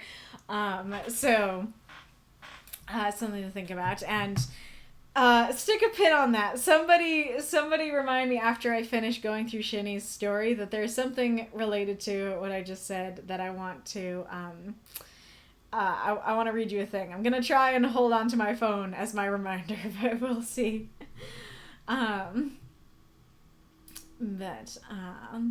Anyways, this isn't something that I noticed at first, but I do think that gushing could potentially be the wrong word here, because gushing implies by its nature not something faint, that you say it's a faint sound of gushing water. And granted, like, okay, like maybe you're a little ways away from a river, and so like there's the gushing of the river and it's kind of faint, so like maybe that works. But especially because they're right next to it, you know, it's a little odd that it's faint. And gushing implies something's very wrong. Gushing implies it's gushing out. And so, but granted, I know what you're trying to convey, or at least I think I do. But I myself am also struggling to figure out how you describe it, because like I used to have fish. I used to have a very big fish tank, and my dad and I would go up to the pet store regularly and, you know, go get new fish or get supplies for the fish. And that whole section of the fish store that was just like this dark room with fish tanks and all the lights on the fish tanks, like, yeah, that has a specific sound to it. It's the like the buzzing of the filters and the lights, and like there is like a little trickling, I don't think is the right word either, but there is like water sounds in there, and I think that's the kind of thing you're trying to convey, but much bigger. That it's like, yeah, it's a room full of tanks. You're gonna hear the tanks. You're gonna hear the water, and I do like that. I do think that's fun, and even though I have a critique for it, I do like the image that it conjures, and that it makes me think of that. I do think it's like a calming image to me that's very fun. And stuff like that. And so trickling might have the same problem, or a similar problem to gushing, because it might seem like it's trickling out and bad things are happening. But I do think gushing is used very commonly for like either rivers or something just broke and water is gushing out, and maybe you shouldn't open that door, you know? But nonetheless, I do like the image of like they're wandering around the ship and they hear the water and they get closer and stuff like that. I think that's cool. So a couple of questions though. Did any of you think that the ship was water instead of air? That you know, the whole ship is for water creatures. The whole ship is basically a tank. These creatures don't have air. Were any of you thinking that? The other thing is, I do like the like cadence of, you know, we open them, we gasped, like giving it a moment to breathe. I think that's cool. But you do say that you caught up to it, and that yeah, you can see that there's water, the tanks. And so if they caught up to it and they saw that, wouldn't they be able to see the sea creatures in the tanks when they were managed to get closer to it, close enough to see the tanks? I could be wrong, but that is a question. And so if that is the case, would they really be surprised because they would have seen the creatures already? Though granted, maybe it's more beautiful up close. Maybe they saw a little flicker of movement, but then when they got in, it's like, oh, wow, I didn't realize it would look like this, kind of thing. Okay, so for this part is simultaneously the part of the story. Well, the part I like the most about the story is the last line, but we'll come back to that. It's simultaneously the part I like the most, but also have one of my biggest critiques for. So, but before I talk about the big critique, I'll talk about the little one, which is, you say sea floor and seabed. It's not a sea. It's a tank. And so it seems very odd to me, definitely threw me. And it says that they're floating along the sea floor when they're floating along the tank floor. But anyways, but going to my bigger thoughts on this part. So I do really love like the image that this conjures of like there's this weird ship full of water, and they go in and it's just beautiful sea creatures and they're everywhere, and like that sounds amazing, and I love that. And I do love, you know, a lot of the descriptions in here, especially the like casting shadows upon our gaping mouths. I can totally imagine like you see all the creatures and then the camera goes back to them, you know. You know, I think that's very cool. I like that a lot. But at the same time, this has some of the similar issues that I was talking about with Makokam's story earlier, that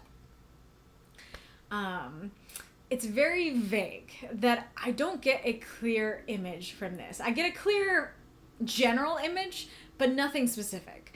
I get a clear image of, wow, look, there's beautiful tanks full of beautiful creatures. But I can't really imagine any of those specific creatures very clearly, and put a pin in that. But, you know, I cannot tell you how long he stood there observing the overpowering beauty of that vibrant scene. Cool, but very general, not something specific to imagine. I'm going to describe the light of the star radiating through the deep water and thick glass, and the dazzling rays absorbed by the exploding colors of the living rocks and floating tentacles along the seafloor. Well, that's devoting more words to the light and the water, which was already mentioned, than the creatures. All we know is rocks and tentacles. Kind of vague. As one expressed the way those large creatures flew overhead. Okay, large creatures, very vague. Their torpedo bodies casting shadows upon our gaping mouths. Torpedo bodies gives me something of an image, but it's still very vague and nothing specific to it. Hard-shelled tanks. Did you mean to say tanks here? It feels like that was a typo. It feels like you meant to say, like a crustacean or something. Because as it is, I'm getting the image of, like, we have giant, you know, basically giant fish tanks that take up the whole ship. And then we have, like, a normal-sized fish tank that has legs, you know, that's scrambling across the seabed. And I don't think that was the intention. I think you meant, like, a crab or a turtle or something. And then pink jellies is one of the more concrete, but even that is still, you know, a bit vague. 8-armed monsters is very vague, you know, that kind of thing. And okay, we'll come back to the other thing I have to say about it. But yeah, so I really like the image. I just would have liked it more if there was more specificity. Like the image I just jotted down was like, the pink jellies were as bright as a neon sign flashing above a bar. Like, that's cool. That's a much stronger image than just pink jellies, you know? That gives me something better to imagine. And then for this here, so I'm going to make sure I'm correct on this. But, so, okay, we're investigating a star, reflective object, sensors, attempt to make contact, big ship, describing the tanks. Okay, we're very curious. We want to explore. Okay, we board it. There's eerie silence in the cockpit and living quarters. That nobody's been in here for a long time. So everybody, there's no indication that they separated. There's no indication that anybody stayed back in the cockpit. Okay, we went to the cockpit. There's eerie silence. Everyone wandered deeper, and there's water, and then both of these are we. And so all of this to me implies we are a unit. Nobody separates, nobody stays behind. And so when you say some of the crew in the ship's cockpit, suddenly I'm like, are there some still alive? Like you said, the crew, there was nobody gone. There was nobody there. Everybody was gone. And so I'm like, are there, you know, members of the ship's crew who actually are in the cockpit? And they're like, hey, trespassers, you know? So I think to include this, that you did need to describe that some of them stayed in the cockpit and some of them went on ahead, not just we the whole time, which implies they are in a unit. And then, but that being said, as I said before, the last line is my favorite line.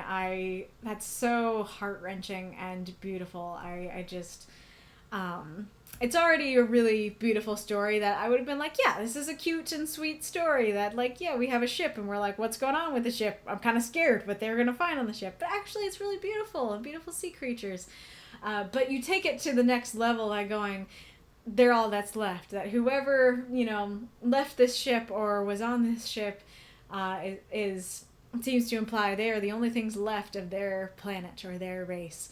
And I think that's really beautiful and definitely touches my heart. And it gives meaning. Like, it's not just cool jellyfish. There's actually meaning here of, like, these are the only creatures left, and they need to be cherished. And I think that's so cool.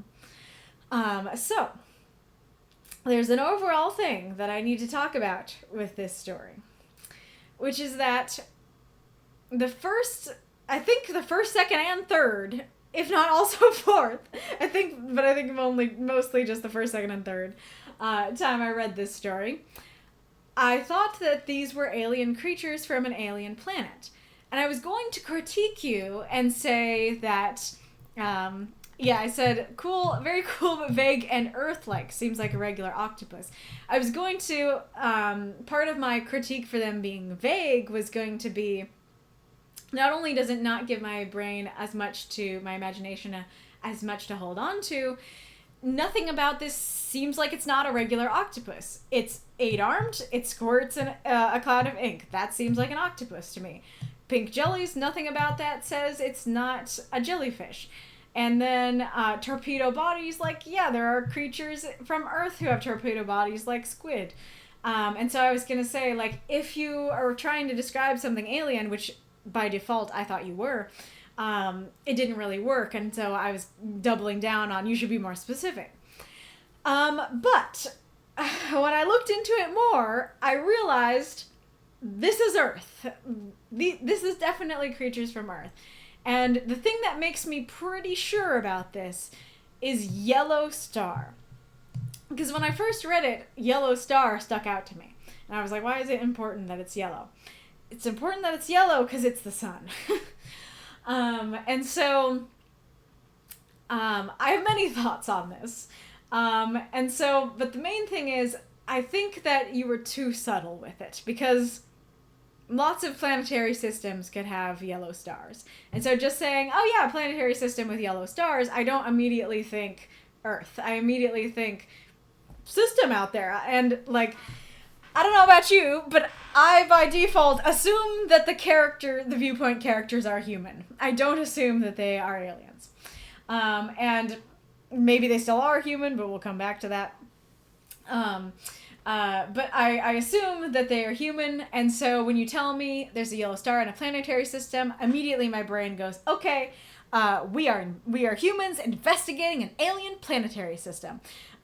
It doesn't go into my brain as, that's a clue, they might be investigating Earth. And so, as I said, 3 times read this story, and I was like, this is cool, but they just seem like normal Earth creatures. And if they're from an alien planet that got destroyed, I'd like to see them described more alien. But as I said, on that 4th read, I finally realized, they are meant to be from Earth. And that's why they're described that way. That's why they're described. I still think that describing them in more detail and specificity would improve the story, but them being Earth-like isn't a problem because they're from Earth. But I do think that I need more clues that this is Earth. And I think your absolute best clue for that is to describe your characters as aliens. That show, when they walk onto the ship, that they have they have tentacles or fins or claws. They don't have hands, show that they have antennae, describe their bodies so I can go, something's fishy's going on here. They're not human. And so once you show they're not human, that leaves me to think, maybe the creatures are from Earth, because this is aliens investigating our world. And then, I do think there's, other ways that you could describe it, that I think you could describe more of the planets in the planetary system, one's big and red and swirling, and, the most notable one is, this beautiful blue and green, or maybe you could say, once it must have, our books say, or our research says, once upon a time it was this beautiful blue and green, but now it's brown and gray, when the disaster hit, or something like that. I think that those would be some good clues to, this is our solar system. Because as I said, yellow star alone, there can be lots of solar systems that have yellow stars. And then, the other thing about it is that knowing it's Earth, brings more questions than it does if I think it's an alien race. Because if I think it's an alien race, I don't question so much as to... I mean, I do still wonder, why are there no people on the ship? But, you know, I'm like, oh, yeah, like, I don't know their situation. I don't know the alien planet situation, but surely there was a situation where either they couldn't get on the ship, they died, or they got off the ship somewhere. But knowing it's humans, it's like, why would humans stick a bunch of sea creatures on a ship, but not themselves? There's a cockpit. Like, there's space to breathe, you know, space to be. There's living quarters. Why aren't they living in them? And if they died, presumably their bodies would still be around. And so the fact that their bodies are not on the ship makes me go, what happened? And I would say, oh, maybe they got off. Like, and that kind of goes along with, like, maybe thousands of years ago, they got off the ship, and now these people getting back on the ship are the descendants of the humans who got off the ship long ago, and they are human, you know. But it does say there is, like, this message of please take care of them, they're all that's left. And that kind of implies that nothing else survived, including the people who left the message. They knew they weren't going to survive. It could be that, like, maybe they got off and they were like, oh, we got off at this, you know, space station. But, you know, whoever finds this, they're all that's left aside from us, you know. But the evidence seems to point to... they're all that's left of Earth, and they're sent out, and there's no dead bodies on the ship, and so it makes me go, I feel like the humans would be more concerned about saving themselves than saving the jellyfish, though that's very nice. And maybe, though, as I say that, I guess it's possible that, like, the land on Earth is fine, but the ocean isn't. But I feel like if the ocean wasn't fine, then we also wouldn't be fine. But anyways, and then, like, yeah, so, like, it gives me more questions than it would. Like, if it's just an alien ship, I'm like, yeah, I don't know the alien situation. It's mysterious and interesting. Moving on. But knowing it's humans, I'm like, I feel like humans would do this differently. But all of my critiques being said, I do think that, on the flip side, it does add extra sorrow and extra intrigue to that last line of, oh, these are Earth sea creatures, and they're the only things left of Earth, and it's not just, like, an alien race, you know, that they're all that's left of this alien race or their planet. It's our race, our planet, and that adds a different vibe, but that definitely tugs at the heartstrings a bit more, that I do think is cool.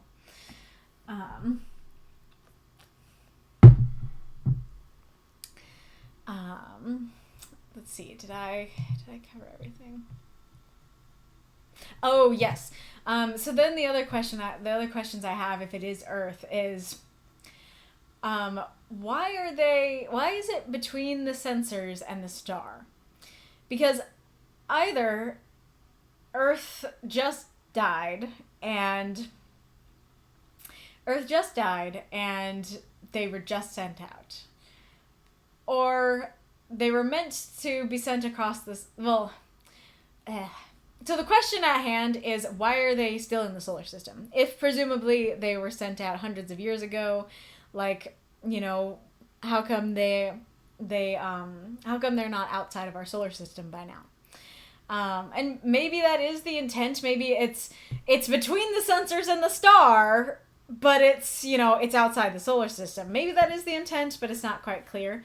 And so is it orbiting the Earth or orbiting, you know, the sun or something like that? In that case, then why would humans have this message of take care of them, they're all that's left, if they aren't sending them out for other races to find them? They're just stuck circling. And then this was one of those things where, like, it's maybe too nitpicky, or it's like you wanted it to be, like, more soft sci-fi, and this is, like, hard. This is a hard sci-fi question, but being so close to the sun, how does the radiation not kill them through that transparent glass? Not that big a deal, but definitely a question. Yeah, I talked about all that. Oh yeah, this isn't that big a deal, but our intense curiosity meant we couldn't resist exploring this strange craft. It's a little bit odd to me because it kind of is like you're needing to explain, you feel like you need to explain why they got on the ship. But honestly, you could just go from, you know, the entirety of the ship was taken out by a series of large water tanks visible through the transparent acrylic fuselage. Upon boarding, we were struck by the eerie silence. I think that would work quite well, and wouldn't stick out to me. It's like, yeah, you got closer, you might as well board. You don't have to say, we were really curious, so we did it. You know, I think that's also part of what gave me those horror movie vibes, which is that, like, oh, we were really curious, so we did it. And so it's like, curiosity killed the cat, you know. But satisfaction brought it back. But anyways, oh yeah, I didn't think about this. There's a slight oddness that it goes from upon boarding and cockpit. I feel like usually when you board the ship, like, there's a landing bay or a place to dock, an airlock, or a hallway. Usually the cockpit is not the first place you go after boarding. But it's not that big a deal. It didn't stick out to me at first.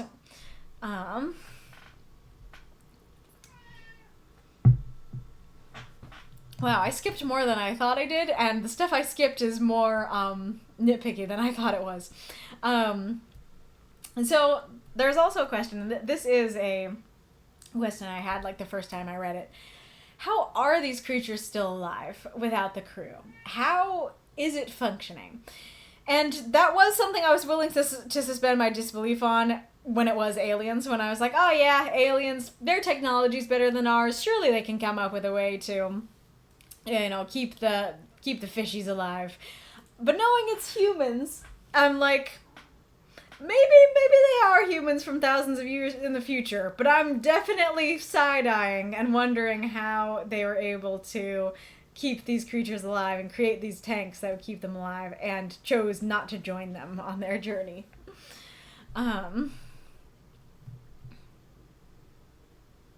Yeah, and why couldn't people go with them if they're just sending them into the void? Why couldn't they send themselves into the void too? Mm-hmm.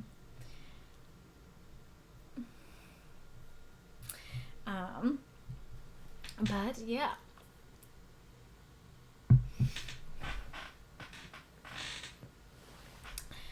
So yeah, I do have a lot of like questions about this story, but this is one of those stories where, like, when I first was reading it, I did not think I would have much to say on the stream because I was just like, this is really good, this is really sweet and fun and poignant, and I like it.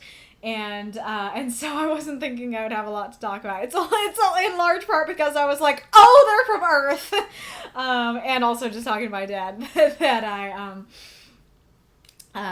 I found more stuff to talk about. But I think this story was very good. I very much liked it, and this story has some transcendency to it as well. You know, with that ending, it's almost kind of a similar message to Lilladyeva's as well. So I think you did a great job with this, and I love the take on the prompt that the bag is the ship, you know, that the silent swimming is the creatures, but also the ship itself. And so I think that's very cool.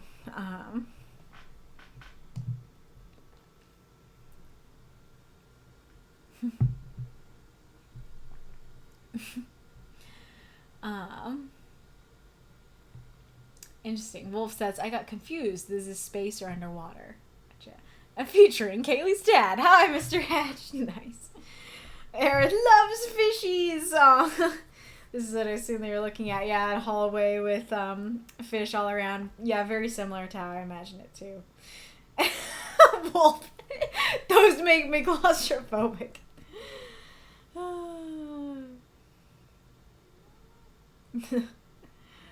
Weird.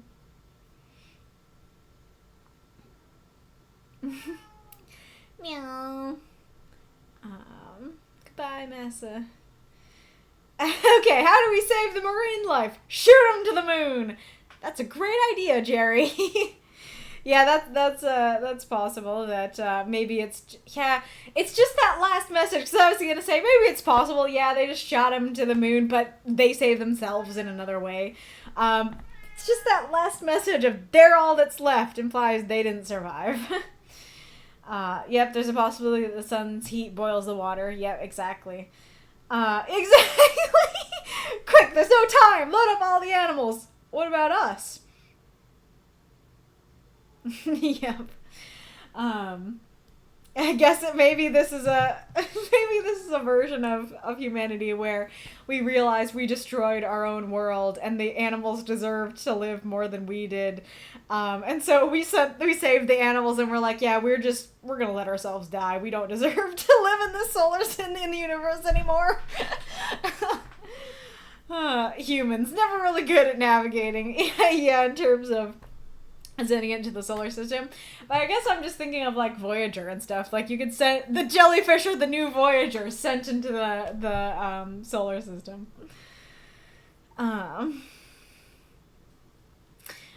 says, personally, this story was one of my favorites this week. I found it really moving because it really speaks to me about ecological disaster and the beauty of life. Yeah, for sure. Yes, Event Horizon vibe, a film that centers on exploration of ship whose crew has vanished. Mm-hmm. I assume that's like, I haven't seen that, but I assume you're responding to like the horror vibes. I assume they were in an air-filled halls passing through massive aquarium tanks overhead. Gotcha. Event Horizon has great vibes and is almost Lovecraft in space. Nice.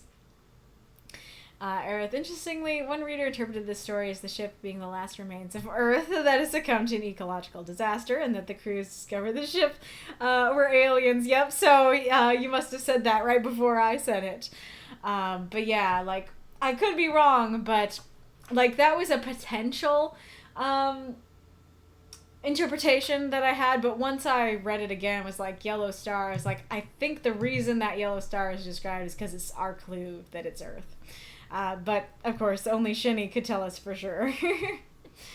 But anywho, great story, Shinny. So if I understand correctly, we have not unlocked 3 or 4, which is too bad. But the stories that we have read are wonderful, and I hope you guys enjoyed the stream. So what are you doing? Okay, there we go. So our next prompt has already been announced, but I'll still do my little drum roll and then I'll read the I'll read my intro. I'll read my own intro.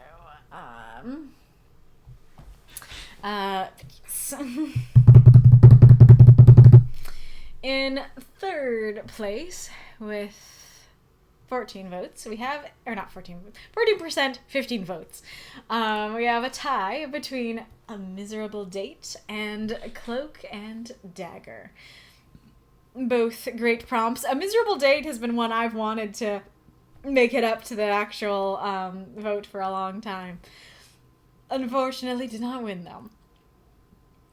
In second place with 18 votes, we have Misspent Youth. That is definitely one that has also been around for a long time, and I don't think it's ever made it to the vote, so that was fun. But our winner with 25 votes is Only a Shadow. I believe this was submitted by Lee, and I think it was a recent one. I think he's been like recently submitting it, and it quickly rose to power. Hang on a sec, I can show the supporter. The supporter one too. If I just went straight to it, you would have seen cute anime gifs. But it's an ad break, but whatever, I'm fine doing this during the ad break. But yeah, our winner in the supporters was Cloak and Dagger, but Only a Shadow had 3 votes, and so Cloak and Dagger's 4 was not enough to push it over. Do you want out, kitty?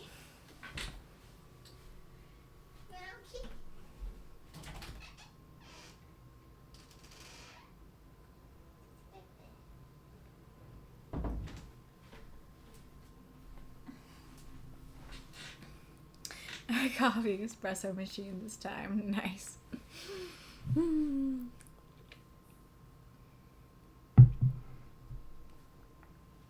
Whoa. I just now noticed that The Darkness of Another Soul didn't get any votes in the supporters chat. I am surprised by that. I quite like that prompt. Alright, the ads have ended. But yes, so because that has been out for a while, I will just read you my little intro I wrote as my discussion. This week's prompt, 207, only a shadow. Don't be frightened, children, campers, and cats. What? No, that can't be it. The jellyfish was the answer. The way to reverse the metamorphosis. What's wrong? Rules and submission rules, example stories / formatting in example. Make sure you read them. You may not be eligible if you don't. I know we love our darkness here in the writing group, so it's no surprise that a shadowy prompt rose quickly to the top. Have you ever dismissed something as harmless, a shadow, only to learn it definitely wasn't? Ripples in the water, a great white shark. The cloud on the horizon becomes a monsoon. Even the crush you think will go away becomes a consuming desire. In what creative ways might you be able to use this? Or, on the contrary, have you ever thought something was so big and consuming, only to learn it wasn't a big deal? As children, we are often afraid of many things, only to be told, it's only a shadow, sweetie, it can't hurt you. Even adults will often make their problems bigger than they actually are. What are the closet monsters even adults fear and must receive comfort from? This prompt also makes me think of the Bible verse, Romans 8:18. I consider that our present sufferings are not worth comparing with the glory that will be revealed in us. You could use this prompt in that way too. Maybe someone comforts another with the truth that the pain they are experiencing now is only a shadow of the joy the rest of their life will have to offer. You don't have to use it in any sort of religious context, though. Perhaps you could use it in the sense of, I'm only using a fraction of my power. Someone might be horrified by a person's ability, only to learn that's the shadow of what they can really do. There's an expression, you're a shadow of your former self. You could use this take too. Maybe someone in the depths of grief or substance abuse is only a shadow of who they used to be. Or maybe someone simply changes, not necessarily in a bad way, and they seem to have a shadow of the qualities they once did. There's also an expression of shadowing someone at their job. Maybe someone is anxious to become more than a shadow. Maybe a customer asks for help, only for the person to say, sorry, I'm only a shadow, I can't help you yet. A shadow could be something following you, and while the mind likely goes in a sinister direction, it doesn't have to be sinister. Maybe a stray cat follows someone around. Maybe a child follows their parent around, imitating everything they do. Maybe you want to write from the perspective of the shadow itself. Someone could feel like they're being followed, and after shouting into the dark, stop following me, their shadow could get up and say, sorry man, but I don't have much choice. My challenge for you is more personal this week. As I announced prior, I am dealing with the death of my beloved dog. I know our group loves darkness, and even I myself might struggle to write with something light for this prompt. But I would love to read light things that would cheer me up, if you're willing to deliver. So my challenge is for you to use a lighter interpretation of the prompt, such as the it's not as bad as you thought, or this suffering won't last takes I mentioned above. Bonus challenge, make something not just light, but actually funny. Little warning for this week. We don't often write stories about dogs/pets, so I doubt this would be an issue, but just in case, note that I may not have the mental capacity to read stories about dogs or pets in general at this time. I almost definitely won't be able to read stories about animal death, so those topics would be better saved for a later prompt. I thought the jellyfish was the answer, little moth, but I guess it was only a shadow of the whole truth. So to be clear, I've seen a few people talking about that they're struggling with this prompt, and they're especially struggling with like a light interpretation of this prompt. Just to be clear, this is not a why am I not thinking of the word? Requirement. This is not a requirement. You don't have to do something funny. You don't have to do something light. If you're really excited about a dark idea, you can still go for it.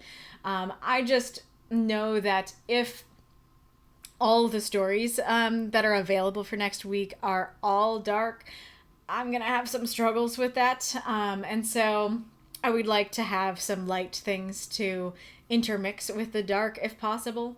And I think this prompt was, as I said at the beginning, so perfect. The jellyfish prompt was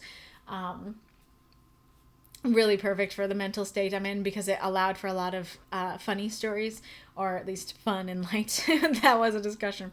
But as you could see from this stream, like I was able to handle those darker stories. I was able to read the vampire story. I could read Lillydieva's story, which was about animals and stuff like that. So those things aren't completely off limits or anything of that sort.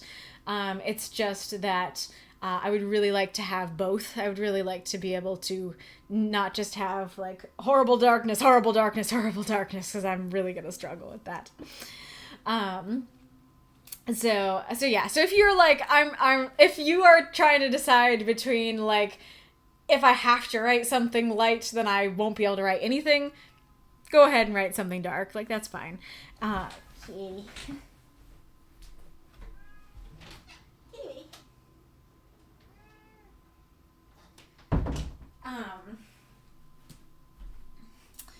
And as I said, like, my stories are pretty dark this week too. I mean, one of them, which I'm leaning towards using for my potential to be read on the stream story, is like about happiness at the end, but like there is angst still in the story and stuff like that. And so like even I struggled to do something light with this prompt, and so I totally don't blame you if that you just don't feel like you can do something light. But I do think it's interesting. And it's too bad, you know, that I've already like written down my challenge and everything like that. But I feel like that comedy challenge is so really perfect for coming after this stream, because we were talking about like how to write something comedic with Makokam's story that I'm talking about. Like, the subject is funny, but the description isn't funny, or the way it's written isn't funny. And so I feel like that could totally be something that you could really try to focus on as you try to write a funny story, that you can be thinking about. It's not just the subject matter, it's the way I tell this story. And so how do I, like, you know, if I saw this in a movie, it would be funny. How do I describe it in a way that in written form it's funny, you know, that kind of thing. I think you can totally do that.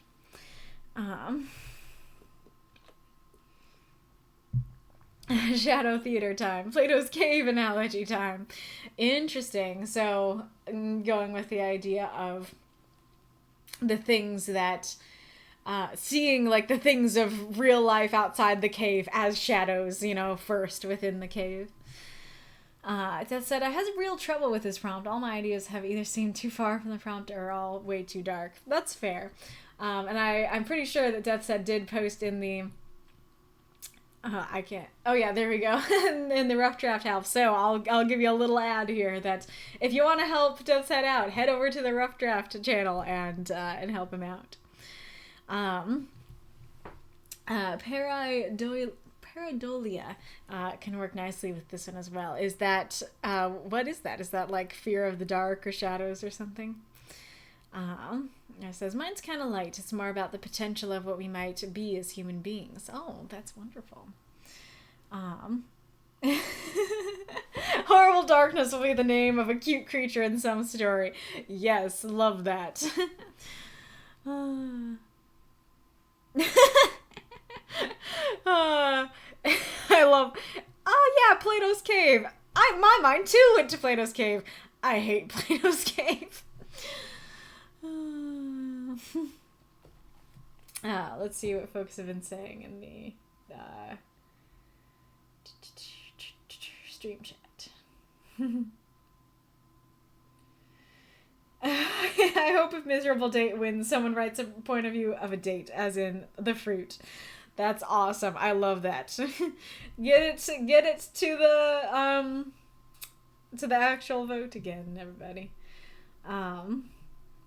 You can only really see shadows if there's some light source. Yeah, that could be great to play with as well. That this prompt almost requires some kind of light, because you can only see the shadows in the light.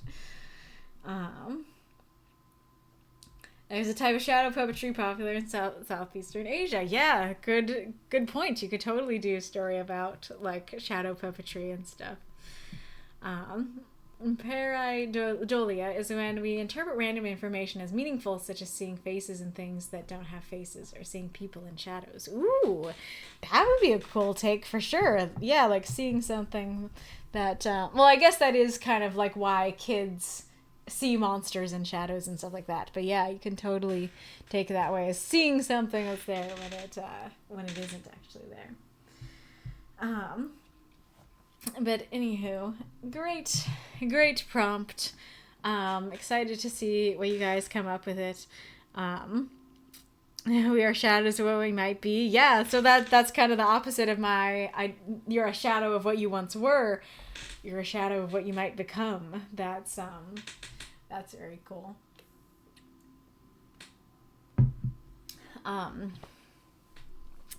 But yeah, so very cool prompt. If you're not read here on the stream, you're not out of luck, because our Discord is awesome and they do backup readings. They happen in the writing group chat, the backup queue, and the writing group voice chat. And so definitely worth joining. You can submit your story, read it yourself. You can have other people read it for you. You can just lurk, whatever you want. There's a lot more discussion in voice, but it is a great time. Yeah, and they happen at 5 p.m. Central Time on Sundays. Nice. Join us, or else there will be only a shadow left. That's great.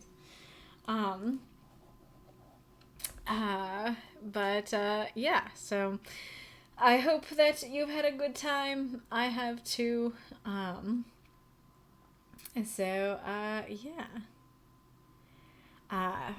It's chill, it's streaming. If you'd like a raid target, I would like a raid target. Thank you very much.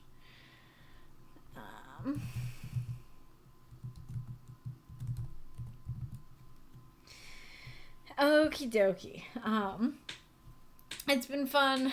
I look forward to seeing you guys next week. Oh no! Literally can watch as soon as it's over. Aw, that's too bad. I think the stream ended up being shorter than usual. Usually I would be going longer than this, but it's a perfect timing. Like, I'm literally saying goodbye. Yeah, so I will see you guys next week, and hopefully you'll find more than just a shadow. Goodbye. Oop. Invalid username. You sure you got that username right, Stetson? 'Cause I'm pretty sure I typed in exactly what, you typed. I typed, oh, wait a second. Okay, let's try that. Alright.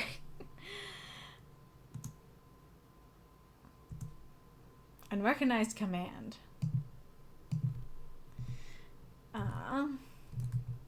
Oh, there we go.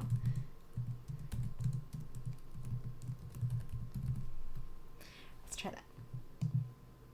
There we go. Okay, good. Alrighty. I'll see y'all next time. Hope you have a good week. Hopefully I'll read some books to you this week. Goodbye.